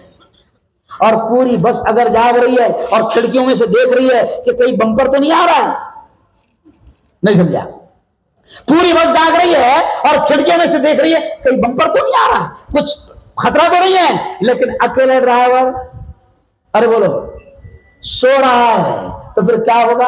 हम तो डूबे हैं सनम। अरे बोलो, ड्राइवर चाहिए हिंदू भाइयों को मुसलमान, और मुसलमान जब नबी के तरीकों पर चलकर ईमानदारी से काम करेगा, आज इसका डिमांड है, डिमांड। मैंने हंसते हंसते हिंदुओं से पूछा कि मुझे मीडिया का अध्यक्ष क्यों बनाया, तो जुमला क्या कहा उन्होंने? सुनो जुमला, सुनकर ताज्जुब करोगे। उन्होंने जुमला कहा कि साहब जुल्म बहुत बढ़ गया है, पत्रकारों पर भी हमले हो रहे हैं, पत्रकारों को भी दबाया कुचला जा रहा है, और हमें यकीन है कि हम पर भी जुल्म होगा तो तुम ही चिल्लाओगे। नहीं समझा? तो जरूरत है आपकी। चलो आओ, अब मैं आपको यह कह रहा हूं कि हालात से मायूस होने की 5 पैसे की जरूरत नहीं है। क्यों? ये इतना बड़ा मजमा बैठा है, मैं सबसे कह रहा हूं कि आप हम सब ईमान वाले हैं, और सुनो अल्लाह ने ईमान वालों को क्या कहा? ला तक़नतू मिन रहमतिल्लाह, ओ अल्लाह के बंदो, अल्लाह ये कहता है कि मेरी रहमत से कभी मायूस मत होना। और हिंदुस्तान के रहने वालों, अगर तुमको लगता है कि हालात बड़े खराब है, अगर तुमको लगता है कि तुम्हें मारा जा रहा है, अगर तुम्हें लगता है कि दाढ़ियां टोपियां देखकर, मुसलमान देखकर तुम पर गोलियां चलाई जा रही है, अगर तुमको ऐसा लगता है कि हालात ऐसे बन गए हैं, तो फिर भी अल्लाह कहता है मायूस मत होना, क्योंकि अल्लाह का मामला यह है कि जुल्म के साथ वो दुनिया को चलने नहीं देता, और जुल्म के साथ वो हुकूमतों को चलने नहीं देता। मैंने पढ़ा ना, क्या शेर पढ़ा? आप तो बाद में आए, मैंने शुरू में एक बड़ा प्यारा शेर पढ़ा कि खून मजलूम ज्यादा नहीं बहने वाला। अब बहुत अहम बात कह रहा हूं मैं हिंदुस्तान के हालात पर और फिलिस्तीन के हालात पर, और यह कहना जरूरी है कि खून मजलूम ज्यादा नहीं बहने वाला, जुल्म का दौर ज्यादा नहीं रहने वाला। क्यों? इसलिए कि इन अंधेरों का जिगर चीर कर नूर आएगा, और यह है फिरऔन तो मूसा भी जरूर आएगा। कहो इंशाअल्लाह। ये लज़ूम हो रहा है ना, आपको लगता है कि बंबई से जयपुर एक्सप्रेस निकलती है और चेतन सिंह नाम का आदमी जो पुलिस की वर्दी पहना है और उसके हाथ में गवर्नमेंट की रिवॉल्वर है, और वो चेतन सिंह देख देख कर दाढ़ी और टोपी वाले 3 लोगों को शहीद कर देता है, मार देता है। आपको लगता है कि हालात बड़े खराब है, बिल्कुल खराब है। बिल्कुल खराब है। आपको डर लग रहा है, लेकिन अल्लाह क्या कह रहा है, मेरी रहमत से मायूस मत होना। अल्लाह तो ये कहता है वलनबलुवन्नकुम बिशैइन मिनल खौफ, अल्लाह ये कहता है कि हम तुम्हें आजमाएंगे, डर के हालात लाकर भी आजमाएंगे, खौफ के हालात लाकर आजमाएंगे, और आगे अल्लाह ये कहता है कि जाने लेकर भी आजमाएंगे, और आगे अल्लाह ये कहता है कि जो हमारे इम्तिहान में कामयाब हो गया वह बश्शिरिस साबिरीन, तो ऐ मोहम्मद ऐसे लोगों को खुशखबरी सुना दो, तो डरना नहीं है। हमारा तो ईमान है कि 1 सेकंड पहले नहीं आएंगी, 1 सेकंड बाद में नहीं आएंगी। हमारा ईमान है कि जालिम के हाथ से लिखी है तो आएंगी, और जालिम के हाथ से नहीं लिखी है तो कभी नहीं आएंगी। बाजार में लिखी है बाजार में आएगी, बसों में ट्रेन में लिखी है ट्रेन में आएगी, मैदान में लिखी है मैदान में आएगी। और ईमान वालों को यह सिखाया गया है कि तुम्हारा ईमान है कि 1 सेकंड पहले नहीं आएंगी, 1 सेकंड बाद में नहीं आएंगी, तो फिर डरना किस बात का। अरे बोलो भाई, अभी हम लोग घूम रहे हैं, ऐसी ऐसी धमकियां आती है कि सूरत आना तो दूर की बात, अगर कमजोर जिगर रहा तो मोहल्ले की मस्जिद में नमाज को भी नहीं जा सकते। लेकिन क्यों घूम रहे हैं? इसलिए कि हमको मालूम है मौत जब लिखी है, जहां लिखी है, जैसे लिखी है, जिस हाल में लिखी है आकर रहेगी, जैसे लिखी है वैसे ही आएगी। आओ मेरे यारों, हिंदुस्तान के हालात में आपको मायूस होने की जरूरत नहीं। सिर्फ हिंदुस्तान के हालात पर 5 मिनट बोलकर फिर आगे बढ़ूंगा कि हिंदुस्तान के हालात में आपको मायूस होने की जरूरत नहीं। अब बहुत अहम बात कर रहा हूं, सुन लो। 2024 का इलेक्शन करीब आ रहा है। इधर देखो, आप ये बात कोई नहीं कहेगा। 2024 का इलेक्शन करीब आ रहा है। आपको हिंदुस्तान में कैसे रहना है, ये एक मुस्लिम नेता, मुस्लिम लीडर आपको बताकर जा रहा है कि अब 2024 का इलेक्शन करीब आ रहा है। अब शैतान क्या करेंगे, नफरतें फैलाएंगे, क्योंकि इनके पास कोई रास्ता बचा नहीं। विकास, अरे बोलो, हुआ नहीं। मैं खुद 5 साल से गुजरात में घूम रहा हूं, मुझे यहां भी नहीं मिल रहा कहीं विकास। नहीं समझे आप? तब क्या होगा सुनो, मैं तो ये मुल्क की वफादारी की बात कर रहा हूं, मुल्क को दंगे और फसाद से बचाने की बात कर रहा हूं। मैं आपसे कह रहा हूं, मुसलमान जवानों से कह रहा हूं कि जज्बात में नहीं आना। अभी ये नफरतों का माहौल बनाएंगे, ये तुमको उकसाएंगे, ये तुमको रोड पर लाने की कोशिश करेंगे, ये तुमको जज्बात में लाने की कोशिश करेंगे। फिर मुसलमान जज्बाती कौम है, जर्रा भी अगर कुछ इस्लाम के बारे में इन्होंने सुने तो ये रोड पर आ जाते हैं। क्यों? और फिर रोड पर आकर क्या फेंकते, पत्थर, और खाते क्या, गोलियां। मेरा मशहूर डायलॉग है पूरे हिंदुस्तान में कि पत्थर फेंक कर गोलियां खाने के बावले चाले बंद करो। नहीं समझे आप? क्योंकि तुम क्या फेंकते हो, अरे बोलो, पत्थर, और खाते क्या, गोलियां। क्योंकि तुम जब सामने रहते हैं तो पुलिस वालों को ईमानदारी से गोलियां चलाई नहीं जाती। हालांकि पुलिस वालों को सिखाया गया है कि पहले हवा में फायरिंग करना, फिर नीचे फायरिंग करना, मगर जब तुम सामने रहते हो, समझ रहे आप, तो तुम्हारे सीनों से बड़ा प्यार है। मैं आपसे कह रहा हूं कि इस वक्त, और मैं नहीं कह रहा हूं, हमारे कायद, हमारे नेता, हमारे लीडर हजरत मौलाना अरशद मदनी जमीयत उलमा के राष्ट्रीय अध्यक्ष कह रहे हैं कि अभी मुल्क में नफरतों की आग लगाई जा रही है, लेकिन आग को आग से नहीं बुझाया जा सकता। आग को बुझाने के लिए पेट्रोल की जरूरत है। क्या मालूम, अभी भी नहीं समझे? अरे भाई, आग को बुझाने के लिए पेट्रोल डालना पड़ेगा ना। अरे बोलो, पानी। मौलाना अरशद मदनी कहते हैं कि नफरतों की आग लगाई जा रही है, और आग को आग से नहीं बुझाया जा सकता। आग को बुझाने के लिए तुम्हें अमन और मोहब्बत, एकता और प्यार की बारिश बरसानी पड़ेगी। ये उकसाएंगे। अभी फलस्तीन का मामला आया तो भी हमने तमाम लोगों से कहा, कोई धरना नहीं, कोई आंदोलन नहीं, कोई नारेबाजी नहीं। वैसे तो गुजरात के लोग वैसे ही शरीफ है, बहुत शरीफ है, अल्लाह की कसम, तुम्हारी ऊपर पूरा हिंदुस्तान चल रहा है, समझ रहे आप? तो हमने कहा कि नहीं, ये उकसाएंगे, बरगलाएंगे, ये माहौल को खराब करना चाहेंगे, इनको बहाना चाहिए। नहीं नहीं नहीं, हमें अभी फिलहाल नफरतों की आग को बुझाना है, और नफरतों की आग को बुझाने का काम हमारे नबी ने हमको सिखाया है। हमारे नबी ने दुश्मनों से भी मोहब्बत की है। नबी की सीरत सुन रहे हो तो सुन लो, हमारे नबी ने कातिलों से भी मोहब्बत की है। हदीस में वाक़यात आते हैं कि हमारे नबी को कत्ल करने के लिए दुश्मन आया और पकड़ा गया। अब दुश्मन आया पकड़ा गया तो ईमानदारी से क्या होना चाहिए? अरे बोलो भाई, क्यों भाई? गर्दन काट दी जाए? लेकिन नहीं, नबी की सीरत सुन रहे हो तो सुनो, हमारे नबी ने कातिल जब कत्ल करने के लिए आया तो पकड़ा गया। अब होना तो ये चाहिए था कि गर्दन अलग कर दी जाए, मगर हमारे नबी ने उसको साथ में बैठाकर खाना खिलाया। क्यों? ये है हमारे नबी का अखलाक, ये है हमारे नबी का प्यार। हमारे नबी ने दुश्मनों से भी प्यार किया, हमारे नबी ने गैरों से भी प्यार किया, हमारे नबी ने हिंदुओं से भी प्यार किया, हमारे नबी ने उनके बारे में भी सोचा कि ये जन्नत के हकदार कैसे बन जाए। आज मुझे अफसोस ये होता है कि इस हिंदुस्तान में मुसलमानों, तुम्हारी मार खाने की वजह यह है कि नबी का जुलूस तो निकालते हो, नबी की सीरत तो सुनते हो, नबी की बातें तो सुनते हो, लेकिन तुम इतने जाहिल हो कि तुम्हारे नबी ने गैरों से भी प्यार किया है, तुम अपनों से भी प्यार करने को तैयार नहीं। आज मैं सूरत के हालात आपको बताता हूं कि सूरत में कई मुसलमान ऐसे होंगे जो दूसरे मुसलमानों को सलाम करना पसंद नहीं करते हैं। सूरत में कई मुसलमान ऐसे होंगे कि जो दूसरे मुसलमान अगर उनको सलाम करे तो ये उनका जवाब देना हराम समझते हैं, गुनाह समझते हैं। तो तुम कौन से नबी के मानने वाले हो? अरे मेरे नबी ने तो ये कहा था कि अफ्सुस्सलाम बैनकुम, सलाम को फैलाओ। तो तुम कौन से नबी के जाहिल हो? तुम कौन से नबी के मानने वाले हो? हमारे नबी ने तो सलाम को फैलाने का हुक्म दिया था, तुम तो सलाम को खत्म कर रहे हो। तो तुम नबी के कहां आशिक हो?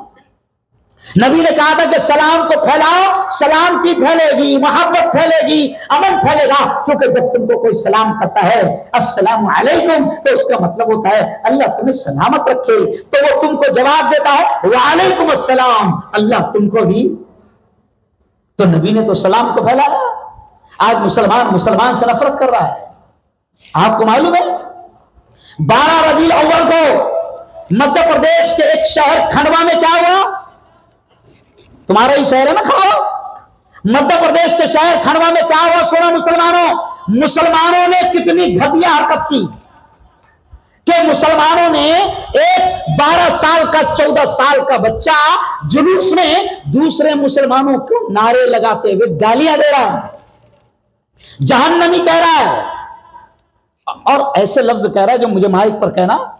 वीडियो वायरल हुई। क्या हुआ फिर दोनों तरफ के मुसलमानों में ऐसा तनाव हुआ कि गैरों को मजा आ गया। समझ गए इशारा? अरे ये नफरतें हमारे नबी ने नहीं सिखाई थी। हमारे नबी ने तो गैरों को, हिंदुओं को, काफिरों को, जालिमों को, कातिलों को, सबको गले से लगाया था। हमारे नबी ने क्यों गले से लगाया था? क्योंकि अल्लाह ने ऐलान किया वमा अर्सलनाका इल्ला रहमतल लिल आलमीन, कि ए मोहम्मद हमने आपको रहमत बनाकर भेजा, हमने आपको दया बनाकर भेजा। तो मुसलमानों, मैं तुमसे कहता हूं, अब मुझे सिर्फ 10 मिनट बोलना है क्योंकि मेरी ट्रेन भी है। मुसलमानों, मैं तुमसे कहता हूं कि सबसे पहली बात, तुम एक दूसरे से अपने आप से मोहब्बत करना सीखो। एक दूसरे को सलाम करो, एक दूसरे से प्यार करो, एक दूसरे की इज्जत करो, एक दूसरे से नफरत मत करो। क्यों? इसलिए कि नबी ने क्या कहा? अल मुस्लिम अखुल मुस्लिम, मुसलमान का भाई है। तो जो रिश्ता, मौलाना मैं कहता हूं कि जो रिश्ता नबी ने जोड़ा, उस रिश्ते से बड़ा कोई रिश्ता हो ही नहीं सकता। क्योंकि वो रिश्ता किसने जोड़ा? अरे बोलो ना भाई, नबी ने जोड़ा। अभी कल के रोज मेरा बयान हुआ। क्यों? मैंने फलस्तीन पर जब आवाज उठाई, और इससे पहले भी जब 7-8 साल पहले फलस्तीन पर जब जुल्म हो रहा था, तो मैंने आवाज उठाई थी और जलगांव में धरना दिया था, पूरा रोड जाम किया था। तो उस वक्त हमारे एसपी साहब थे, तो एसपी साहब ने कहा यार मुफ्ती हारून, तुम यार फालतू टेंशन देते हो, वो फलस्तीन कितनी दूर है, 7 समंदर पार है, और वहां पर माहौल खराब है, तो तुम यहाँ पर एहतजाज और आंदोलन क्यों कर रहे हो, तुम यहां टेंशन क्यों दे रहे हो? तो मैंने एसपी साहब से कहा था, एसपी साहब फलस्तीन में मेरी खाला रहती है। क्या कहा था? फलस्तीन में मेरे मामू भी रहते हैं, फलस्तीन में मेरी फुफ्फी भी रहती है, समझ रहा हो यारो। अब सुनो, बड़ी इंटरेस्टिंग बात बता रहा हूं। कल भी मेरा बयान हुआ 55 मिनट का, 22,000 लोग लाइव देख रहे थे उस बयान को। तो कल के मेरे बयान को अनुमान क्या था सुन लो, जिन्होंने नहीं देखा होगा कल का बयान देख लेना। मौलाना शादाब साहब, कल के मेरे बयान का अनुमान था, मौलाना अब्दुल गफूर साहब आपने देखा है, कल के मेरे बयान का अनुमान था, मैंने मुसलमानों को समझाया कि तेरा मेरा रिश्ता क्या। जोर से बोलो ला इलाहा इल्लल्लाह। फलस्तीन से हमारा रिश्ता क्या, बोलो ला इलाहा इल्लल्लाह। अमेरिका के मुसलमानों से हमारा रिश्ता क्या, बोलो जोर से ला इलाहा इल्लल्लाह। नेपाल से हमारा रिश्ता क्या, लंदन से हमारा रिश्ता क्या, यूके से हमारा रिश्ता क्या, तो हमारा रिश्ता तो ला इलाहा इल्लल्लाह है। क्योंकि हमारे नबी ने कहा मुसलमान मुसलमान का भाई है। और आज मुसलमान इस रिश्ते को नहीं समझ रहा, इसलिए फलस्तीन का दर्द भी इसको नहीं सता रहा। आज मैं बड़े अफसोस के साथ कह रहा हूं, और मैंने आज से 4 दिन पहले जो मेरी शॉर्ट वीडियो आती ना 10 सेकंड की 15 सेकंड की, तो मैंने उसमें ये कहा था कि आज नबी ने कहा कि मुसलमान मुसलमान का भाई है। और नबी ने यह भी कहा कि दुनिया के किसी एक कोने में किसी ईमान वाले को तकलीफ हो तो दुनिया के दूसरे कोने में रहने वाले ईमान वाले को उसकी तकलीफ का एहसास और दर्द होना चाहिए। आज हमको नहीं हो रहा, क्योंकि हम ये रिश्ता भूल गए, हम ये रिश्ता भूल गए। हमारा मामला तो यह है कि हमारे शहर में अगर किसी मुसलमान को जानबूझकर जालिमाना अंदाज में उठाया जाता है तो कोई मुसलमान उसके लिए बोलने को तैयार नहीं, लड़ने को तैयार नहीं। क्योंकि हमारे दिमाग में क्या आता है, हमारा क्या जा रहा, वो गया, क्यों भाई वो गया। हमारी मिसाल कैसी हो गई है, मैं अक्सर समझाता हूं। एक मेरे मशहूर वाकया है। आपने चिकन वाले की दुकान पर गए, चिकन वाले की दुकान पर गौर से सुनना, पिंजरा होता है, पिंजरा उसका, उसमें 50-60 मुर्गियां रखी रहती है। जैसे ही कोई ग्राहक आया तो चिकन की दुकान का मालिक पिंजरे में ऐसा हाथ डालता है और एक मुर्गी को, अरे बोलो, निकालता है। तो जब उसने हाथ डाला तो पिंजरे में 50-60 मुर्गियां थी, तो वो जैसे ही हाथ डालता है तो सब मुर्गियां पिंजरे में पीछे भागती है। क्या भागती है, पीछे भागती है। वो एक को पकड़ता है, निकाल लेता है, तो सब अंदर खुश हो जाती है, मैं बच गई, मैं बच गई। नहीं समझा। लेकिन उन बेवकूफों को मालूम नहीं है कि 50 मुर्गियां जितनी थी पिंजरे में, वो कसाई सबका एक एक करके नंबर, अरे बोलो, लगाएगा। अब सुन लो, अगर वो 50 मुर्गियां होशियार होती तो जैसे ही चिकन के मालिक ने पिंजरे में हाथ डाला, समझ रहा, तो वो 50 मुर्गियां अगर मिलकर अपनी चोंच से हमला कर देती, समझ गए जा रहा, तो वो समझ जाता कि यहां हाथ डालना अच्छी चीज नहीं। लेकिन हमारा मसला कैसा है, वो पिंजरे की पीछे भागने वाली मुर्गियों की तरह, मेरा नंबर नहीं आया, मैं तो बच गया। क्यों? और वो शैतान जो बैठा है वो इराक का नंबर लगाया, उसने लीबिया का नंबर लगाया, उसने सूडान का नंबर लगाया, और अब उसने फलस्तीन का नंबर लगाया, और अब फलस्तीन का नंबर लगाया। तो उस शैतान को भी हम ये कहना चाहेंगे, अब जुमला सुन लो, कि हम फलस्तीन से मोहब्बत करते हैं और इस वजह से भी मोहब्बत करते हैं। और ये मैं इसलिए कह रहा हूं, मुझे मालूम है कि मेरी बात यहां की हुकूमत तक जाएंगी, गुजरात की हुकूमत तक भी, क्योंकि लोग पूछ रहे हैं कि यार आप लोग फलस्तीन के लिए इतना क्यों परेशान हो रहे हैं, तुम्हारा रिश्ता क्या है। तो हम तो कह रहे हैं कि हमारा रिश्ता फलस्तीन से 2 तरह का है। पहला रिश्ता तो हमारा यह है कि वहां पर मस्जिद अक्सा है, और मस्जिद अक्सा वो है कि जहां पर आदम से लेकर मोहम्मद मुस्तफा सल्लल्लाहु अलैहि वसल्लम तक 1,24,000 कमोबेश जितने नबी आए, सबने एक साथ एक एक टाइम में वहां पर नमाज पढ़ी है, और उनकी इमामत हमारे नबी ने कराई है। तो मस्जिद अक्सा हमारी वो पवित्र जमीन है कि जहां पर हमारे तमाम प्रेषित, हमारे तमाम नबियों ने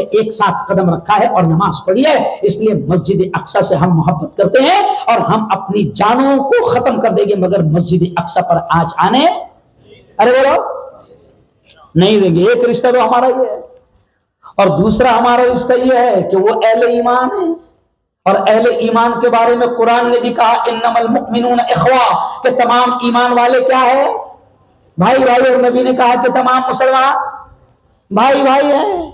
अच्छा, हम ये कह रहे हैं कि चलो हमारा जो रिश्ता है तेरा इजराइल से क्या है, नहीं समझे आप, नहीं समझे।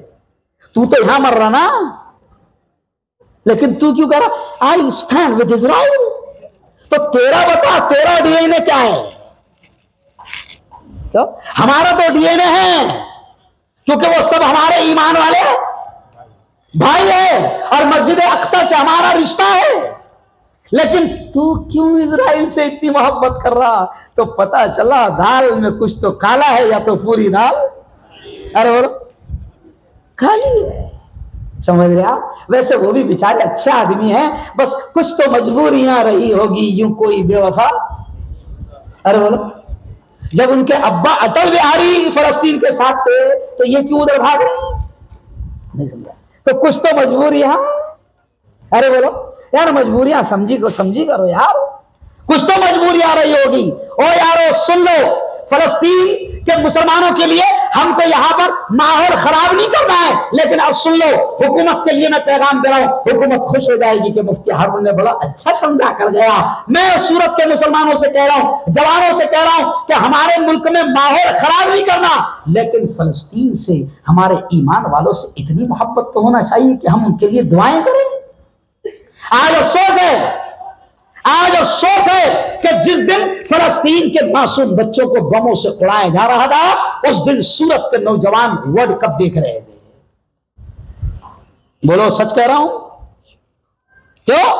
अरे तुम्हें जरा भी शर्म नहीं आती कि उन इजराइलियों की, उन यहूदियों की जितनी चीजें हैं, उन तमाम चीजों का बायकाट कर दो। कोई चीज खाओ मत, कोई चीज पियो मत, बल्कि मैं सच्चा देश से मोहब्बत करने वाला हूं। मैं आपसे ये कहता हूं कि मैकडोनाल्ड, पेप्सी, कोका कोला, जो भी उनकी चीजें कोई मत खरीदो। हमारे देश की जितनी बनाई हुई चीजें हैं, हमारे देश की चीजों को खरीदो और देश का विकास करो। किसका करो? अरे बोलो, कितना वफादार आदमी हूं मैं देश का, समझ जा। देश की चीजें खरीदो, यहूदियों को पैसा मत दो, यहूदियों की चीजें मत खरीदो।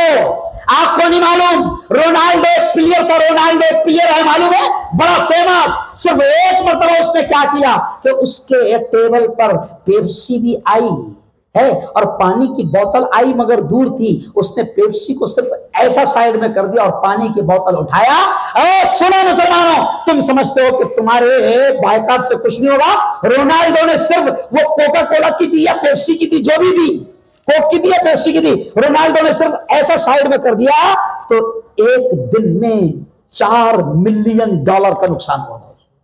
तुम क्या समझते हो? तुम बड़ी बेशर्मी के साथ बर्गर खा रहे हो, बड़ी बेशर्मी के साथ मैकडोनाल्ड जा रहे हो, बड़ी बेशर्मी के साथ तुम ठंडे पी रहे हो। तुम कभी सोचो कि इनमें फिलिस्तीन के मासूम बच्चों का खून है। तुम्हारे सामने जब बोतल आएगी कोक की, पेप्सी की, तो यह सोचना कि फिलिस्तीन के मासूम शहीदों का इसमें खून है, तो तुम बोतल को हाथ में लगाओ। ऐसा तुम ये तो कर सकते हो। एक काम ये करो। दूसरा काम क्या? दुआ मोमिन का हथियार है। आपको दुआ करने से मोदी जी रोक रहे क्या? अरे बोलो ना, उनको खुद को दर्द सता रहा, उन्होंने खुद ने श्रद्धांजलि पेश की, नहीं समझे आप? वो खुद रहमदिल आदमी है, समझे आप? बच्चे शहीद हुए तो उनको खुद को दर्द हुआ। उन्होंने बकायदा वहां के फिलिस्तीन के सदर महमूद अब्बास से फोन पर बात की और उनको मोहब्बत जताया और कहा कि मैं इस दुख की घड़ी में तुम्हारे साथ हूं। तो आपको दुआ करने से कौन रोक रहा? दुआ करो मस्जिदों में। मैं औरतों से कह रहा हूं कि औरतें इत्तिकाफ करें, रोजे रखें और उन मजलूमों के लिए दुआएं करें। कम से कम हम उनके लिए इतना तो कर सकते हैं। बताओ कौन फलस्तीनियों के लिए कम से कम इतना करेगा? दोनों हाथ उठाकर बताओ। कोई भी यहूदियों की चीजों को नहीं खरीदेगा, कहो इंशाल्लाह। हाथ उठाकर कहो, कोई भी यहूदियों के, इजराइलियों के प्रोडक्ट को नहीं खरीदेगा, कहो इंशाल्लाह, है ना? और हमारे मुल्क में फलस्तीनियों के नाम पर कोई भी माहौल खराब नहीं करेगा, कहो इंशाअल्लाह, है ना? हमारा उनसे रिश्ता है। और अब आखिरी बात सुन लो, मैं यहां पर आया हूं, इतना बड़ा मजमा है, 2 घंटे से मैं बोल रहा हूं, एक भी आदमी यहां से खाली नहीं जाना। आज मस्जिद के जिम्मेदारों ने एक चीज मेरे सामने लाई है। आपकी मस्जिद इलाके की बड़ी मस्जिद है, अल्लाह का घर है, और अल्लाह कहता है कि मेरे घर का ख्याल वही रखते हैं जो ईमान वाले हैं। ये सुन लो, मेरे घर का ख्याल वही रखते हैं जो ईमान वाले हैं। तब मस्जिद अल्लाह का घर है। मुझे अभी मुन्ना भाई ने वहां पर, जब मैं नबी हसन के घर पर था, तो मुन्ना भाई ने मुझे बताया कि मुफ्ती साहब अभी 2-3 दिन पहले स्लैब का टुकड़ा गिरा। अच्छा हुआ कि मौज़िन साहब वहां से हट गए, वरना वो सर पर गिरता। तो स्लैब कमजोर हो गया है, बड़ी मस्जिद है, छत उसका बड़ा है, स्लैब कमजोर हो गया है। मैं आज से भीख मांग रहा हूं अल्लाह के घर के लिए। हमने कभी अपने लिए भीख नहीं मांगी, मगर मैं अल्लाह के घर के लिए भीख मांग रहा हूं कि मस्जिद का स्लैब तकरीबन 25-27 लाख रुपए का खर्चा आ रहा है। मेरे पास सिर्फ 2 मिनट है, सिर्फ 2 मिनट है। मैं 2 मिनट के लिए ऐलान कर रहा हूं कि 25 से 27 लाख का मस्जिद का खर्चा है, और मस्जिदों का ख्याल सिर्फ और सिर्फ ईमान वाले रखते हैं। क्यों? वो किसी शायर ने कहा है ना, अपने काबे की हिफाजत हमें खुद करनी है, अब अबाबील का लश्कर नहीं आने वाला। है ना भाई? देखो, किसी ने जिद किया था कि मुफ्ती साहब मैं भूल जाऊंगा, हालांकि वक्त खत्म हो गया, मगर फिर भी मैं पढ़ देता हूं। किसी ने जिद किया था कि तेरा मेरा रिश्ता क्या, कल मैंने पढ़ा था बयान में, वो पढ़ देना। तो आपको सबको मेरे साथ में बोलना पड़ेगा। देखिए, सुन लीजिए पहले और रिकॉर्ड करो, बड़ा मजा आएगा। इसको चलाना, व्हाट्सएप पर गाने कैसे चलाते हैं, अच्छी चीजें भी चलाना है ना। तो अब ये देखिए, रिकॉर्ड करना।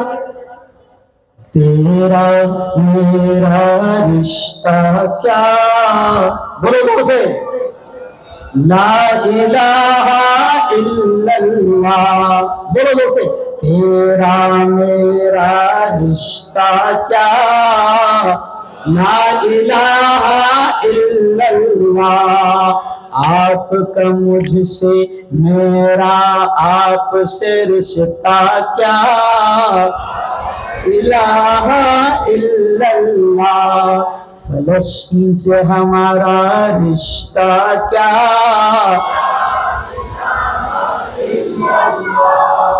कभी न मिटने पाएगा, कभी न मिटने पाएगा, ला इलाहा इल्लल्लाह, तेरा मेरा रिश्ता क्या, ला इलाहा इल्लल्लाह, खोल खोल के बोल तू ना शर्मा,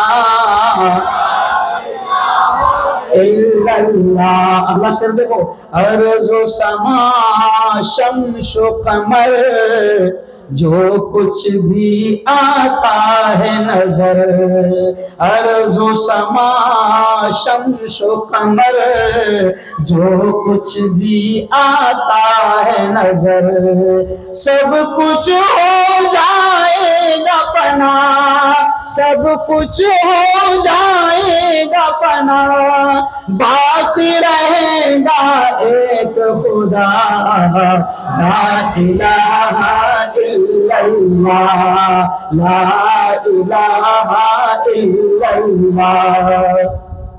किसी, देखो साहबा ने कैसी कुर्बानियां दी ला इलाहा इल्लल्लाह के लिए। शेर कितना प्यारा है, देखे, किसी ने तपते अंगारों पर, किसी ने तैग के धारों पर, किसी ने तपते अंगारों पर, किसी ने तैग के धारों पर, किसी ने सूली पे चढ़ के कहा, किसी ने सूली पे चढ़ के कहा, ला इलाहा इल्लल्लाह, तेरा मेरा रिश्ता क्या, ला इलाहा इल्लल्लाह, कभी न मिटने पाएगा, ला इलाहा इल्लल्लाह। आखिरी शेर देखे, वो ही तो सबका दाता है, उसी से अपना नाता है। वो ही तो सबका दाता है, उसी से अपना नाता है। और किसी से लेना क्या, और किसी से लेना क्या, ला इलाहा इल्लल्लाह तेरा मेरा रिश्ता क्या, ला इलाहा इल्लल्लाह कभी मिटने पाएगा, ला इलाहा इल्लल्लाह मेरा आपसे मेरा रिश्ता क्या। माशा अल्लाह। तो चलो सिर्फ 2 मिनट मैं आपको दे रहा हूं, बड़ी ईमानदारी के साथ, मेरी गाड़ी का वक्त हो गया है। मैं तमाम मजमे से ये इशारा करूंगा कि अभी फौरन दुआ हो जाएगी और उसके बाद मेरे पास मुसाफर लेने का वक्त भी नहीं है। जो गाड़ी, जिस गाड़ी में मैं जाने वाला हूं, नबी हसन से मैं गुजारिश करूंगा कि वो गाड़ी फौरन वहां पर रेडी रखें, मैं सीधा स्टेशन भागूंगा। तो आप देखिए, मैं पूरे मजमे से इशारा कर रहा हूं।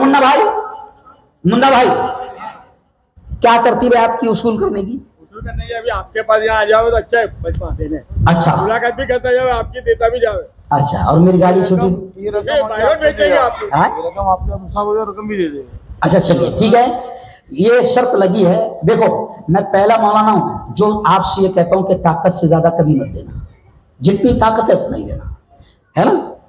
एक जगह खून का ब्लड डोनेशन कैंप का खून लिया जा रहा था, मैं वहां पर पहुंच गया, मैंने खून देने की अहमियत बयान की तो एक दुबला आदमी जोश में आया, उसने 1 बोतल खून दिया, बाद में उसको 3 चढ़ाना पड़ा।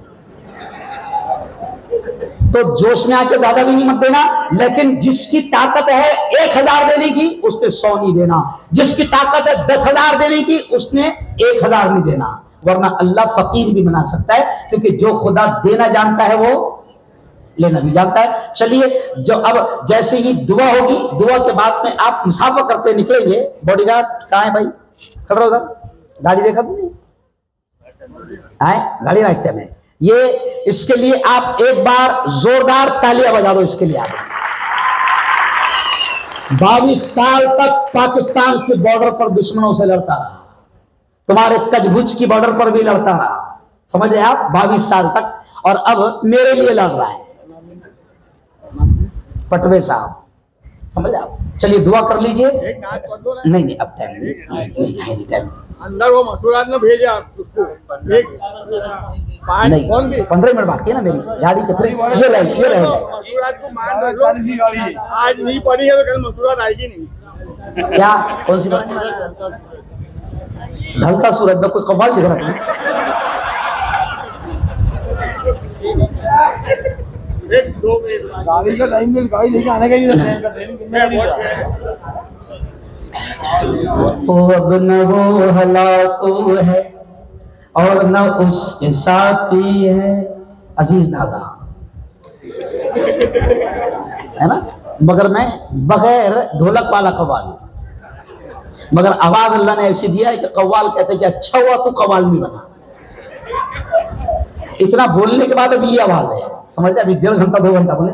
अब न वो हलाकू है और न उसके साथी है, जंग जू वो कोरस है और न उसके हाथी है। ये हमारे पागल को भी समझाते इसमें। कल जो तन के चलते थे अपनी शान और शौकत पर, शम्म तक नहीं जलती आज उनकी तुरबत पर। कर गुनाहों से तौबा आखिरत संभल जाए, कर गुनाहों से तौबा आखिरत संभल जाए, दम का क्या भरोसा है, जान कब निकल जाए, जान कब निकल जाए, मुट्ठी बांध के आने वाले हाथ पसारे जाएगा।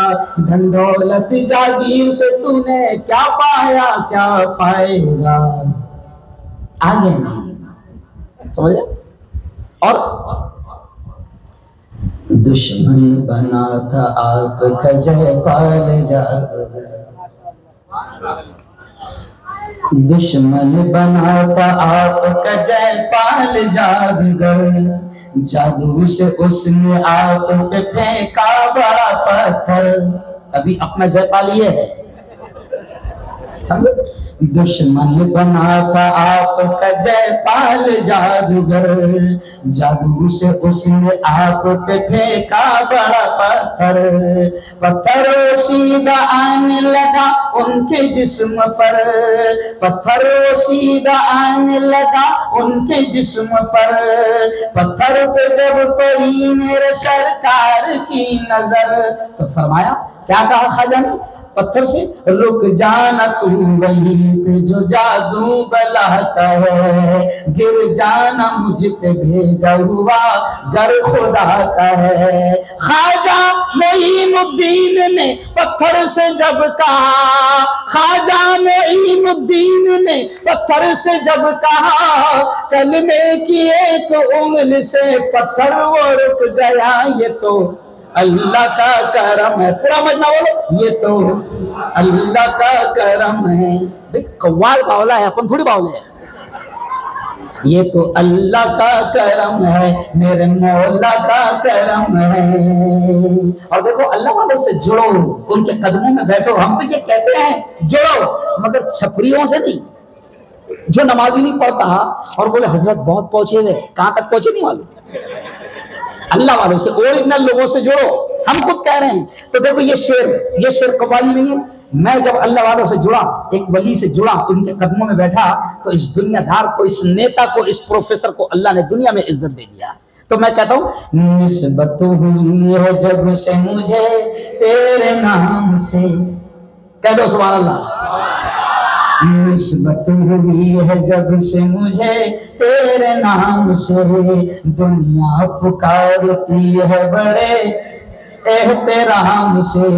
जब तक बिका न था तो कोई पूछता न था, जब तक बिका न था तो कोई पूछता न था, तूने खरीद कर मुझे अनमोल कर दिया, ये तो अल्लाह का करम है, मेरे मौला का करम है। मूड में मतलब गाड़ी छूट जाएगी मेरी। चलो अगला और एक शेर सुन लो, है ना। अगला एक और शेर सुन लो। चलिए जाने छोड़िए, चलिए फौरन बस मैं आपसे दरखास्त कर रहा हूं कि तमाम हजरात बुलंद आवाज में दुरूद शरीफ पढ़ लीजिए। और हमारे हाफिज अफजल साहब जो बिहारत से आए हैं, इनकी वालिदा का इंतकाल हुआ, इनकी भी मगफिरत की दुआ करना है। किसी ने जिद किया है कि मुफ्ती साहब वो जो चैनल शुरू होता है तो उतना जरूर पढ़वा दो सबको, तो चलो पढ़ लेना मेरे साथ में, मजा आ जाएगा। पहले सुन लो गौर से। अल्लाह ही अल्लाह किया करो, ये वायरल न्यूज की शुरुआत। अल्लाह ही अल्लाह, अल्लाह ही अल्लाह बोलो, अल्लाह ही अल्लाह किया करो, अल्लाह ही अल्लाह किया करो, दुख न किसी को दिया करो, जो दुनिया का मालिक है नाम उसी का लिया करो। अल्लाह ही अल्लाह, अल्लाह ही अल्लाह। मेरे साथ एक बात पूरा मजमा, अल्लाह ही अल्लाह किया करो, अल्लाह ही अल्लाह किया करो, दुख न किसी को दिया करो, जो दुनिया का मालिक है नाम उसी का लिया करो। अल्लाह ही अल्लाह, अल्लाह ही अल्लाह। चलिए दुरूद शरीफ पढ़ो। ख्वाजा भाई पान वाले, ये भी कैंसर के मर्ज में मुब्तला है, इन्होंने भी दुआओं की दरखास्त की है। चलिए दुआ कर लीजिए। और अब ये काम करना है आपको कि अब जाहिर बात है कि वक्त बिल्कुल ख़त्म हो गया है, तो सबको तुम्हारी माँ की कसम नहीं समझा। माँ से कौन कौन मोहब्बत करता है, हाथ उठाओ जरा, चाहे जिंदा हो या मुर्दा हो, सब मोहब्बत करते हैं। हाँ, अब तुमको अल्लाह की कसम, क्योंकि इंडिया के मुसलमान जरे जज्बाती लेते हैं ना, माँ की कसम पहले लेकिन गलत है। ना माँ की कसम होती, ना बाप की कसम होती, ना कुरान की कसम होती। कसम सिर्फ किसकी? अरे बोलो किसकी? अल्लाह की। ये भी अकीदा समझा रहा हूं मैं, ये भी क्या समझा रहा हूं? अकीदा समझा रहा हूं। अल्लाह करे कि हमारी अदालत वालों को समझ में आ जाए। समझते हैं आप इशारा? समझ रहे इशारा? हाँ, तो सबसे मैं ये कह रहा हूँ कि अब मुसाफिर लेकर तो इतना तो मैं नहीं रुक सकता, लेकिन वहां पर एक ही रास्ता में निकलने का, भागने का एक ही रास्ता है। हाँ, तो वहां पर आप गाड़ी अंकलेश्वर से निकली भी नहीं आपकी? नहीं निकली है। चलिए, अल्लाहुम्मा सल्ली अला सय्यिदिना व शफीइना व हबीबिना व मौलाना मुहम्मद व अला आलि सय्यिदिना व मौलाना मुहम्मदिन व बारिक व सल्लिम। रब्बना आतिना फिद दुनिया हसनतन व फिल आखिरति हसनतन व क़िना अज़ाबन नार व क़िना अज़ाबल क़ब्र व क़िना अज़ाबल हश्र व क़िना अज़ाबद दीन। अल्लाहुम्मा हफ़िज़ना मिन कुल्लि बलाइद दुनिया व अज़ाबिल क़ब्र व अज़ाबिल आखिरह। मौला हम सब के तमाम गुनाहों को माफ़ फरमा। मौला हम सब की तमाम खताओं को, तमाम लग़्ज़िशों को माफ़ फरमा। रब्बे दो जहां, रात के अंधेरे में, दिन के उजाले में, मेरे मौला जाने में अनजाने में जो कुछ भी छोटे बड़े गुनाह हुए हैं, महज अपने फजल से, अपने करम से माफ़ फरमा। मेरे मौला तेरी मोहब्बत, तेरा प्यार, तेरा इश्क, तेरी दोस्ती हम सबको नसीब फरमा। मेरे मौला ये इतना बड़ा मजमा, इतना बड़ा मजमा और सैकड़ों हजारों की तादाद में तेरी बंदियां भी बैठी है। मेरे मौला ये जितने हाजिर हुए हैं, सबकी हाजिरी को मेरे मौला बेइंतहा कबूल फरमा, सबके आने को बेइंतहा कबूल फरमा। और मेरे मौला ये 8 दिन तक प्रोग्राम करना, उलमा को बुलाना, तू जानता है मेरे मौला बहुत मेहनत लगती है, बड़ी कुर्बानियां लगती है, बड़ा पैसा लगता है। ये जो लोग भी इतना अच्छा काम कर रहे हैं, उनको दुनिया आखिरत दोनों जहां में इसका बेहतर सिला, बेहतर बदला नसीब फरमा। मेरे मौला हम सबको हलाल रोजी नसीब फरमा, हराम लुक़्मों से हम सबकी हिफाजत फरमा। मेरे मौला फ़लस्तीन के तमाम अहले ईमान की हिफाजत फरमा। मेरे मौला यहूदी, इजराइली, आतंकवादी वहां पर आतंकवाद का नंगा नाच खेल रहे हैं, मासूम बच्चों को वो शहीद कर रहे हैं, मासूम बच्चों को बमों और गोलियों से उड़ा रहे हैं, हॉस्पिटल पर, स्कूलों पर बम बरसा रहे हैं। मेरे मौला दुनिया के ये बड़े आतंकवादी है, इनके पास ताकतें हैं और सुपर पावर आतंकी भी इनके साथ है। मेरे मौला इनको अपनी ताकतों पर घमंड है, इनको अपने हथियारों पर घमंड है। ओ रब्बे कुल कायनात, जैसे तूने हाथी वालों को खत्म किया था, वैसे तू इनको भी हलाक को बर्बाद फरमा। मेरे मौला जैसे तूने बदर के मैदान में मदद फरमाई थी, वैसे मेरा मौला फलस्तीनियों के, मुसलमानों की मदद फरमा। रब्बे दो जहां, जो मासूम बच्चे, जो मासूम बच्चियां, जो औरतें, जो जवान, जो बुजुर्ग शहीद हो रहे हैं, उनकी शहादतों को मेरे मौला कबूल फरमा। मेरे मौला हम यहाँ रहते हैं, उनके लिए इतना तो कर सकते हैं कि दुआएं करें। मेरे मौला तू तमाम फलस्तीन के मुसलमानों की हर तरह से, गैर से, उनकी हर तरह से मदद फरमा। रब्बे दो जहां हम सबको भी जब तक जिंदा रख, इस्लाम पर जिंदा रख, और हमको मौत दे मेरे मौला तो हम सबको ईमान वाली, करने वाली मौत नसीब फरमा। मेरे मौला हम सबके घरों में दीनी माहौल हम सबको नसीब फरमा। हमारे अखलाक अच्छे बना दे मेरे मौला। हम नमाजी भी बन गए, हम हाजी भी बन गए, हम सब कुछ करने वाले बन गए, लेकिन हमारे अखलाक बड़े बुरे हैं। हम अपनी औरतों की इज्जत नहीं करते, हम अपने घर में जुल्म करते हैं, हम अपने पड़ोसियों को सताते हैं, हम धोखा देते हैं, हम झूठ बोलते हैं, हम जुल्म करते हैं। हमारे अखलाक बड़े बुरे हैं मेरे मौला तेरे नबी ने अखलाक पर सबसे ज्यादा मेहनत की थी। हमारे अखलाक दुरुस्त बना दे और हमें सच्चा पक्का मुसलमान और मोमिन बना दे। मेरे मौला हम सबको ईमान वाली, कलमे वाली मौत नसीब फरमा। खुदा बंदा जो याद आ गया वो मांग लिया, जो मांग लिया वो भी नसीब फरमा, जो मांगने से रह गए अपने हबीब के सदक़े वो भी हमें नसीब फरमा। हमारी तमाम दुआओं को अपने फजल से, अपने करम से प्यारे आका मोहम्मद मुस्तफ़ा सल्लल्लाहु अलैहि वसल्लम के सदक़े फ़ैज़ कबूल फरमा। सल्लल्लाहु तआला अला खैर खल्क़ि मुहम्मद व आलिहि व सहबिहि अजमईन बिरहमतिका या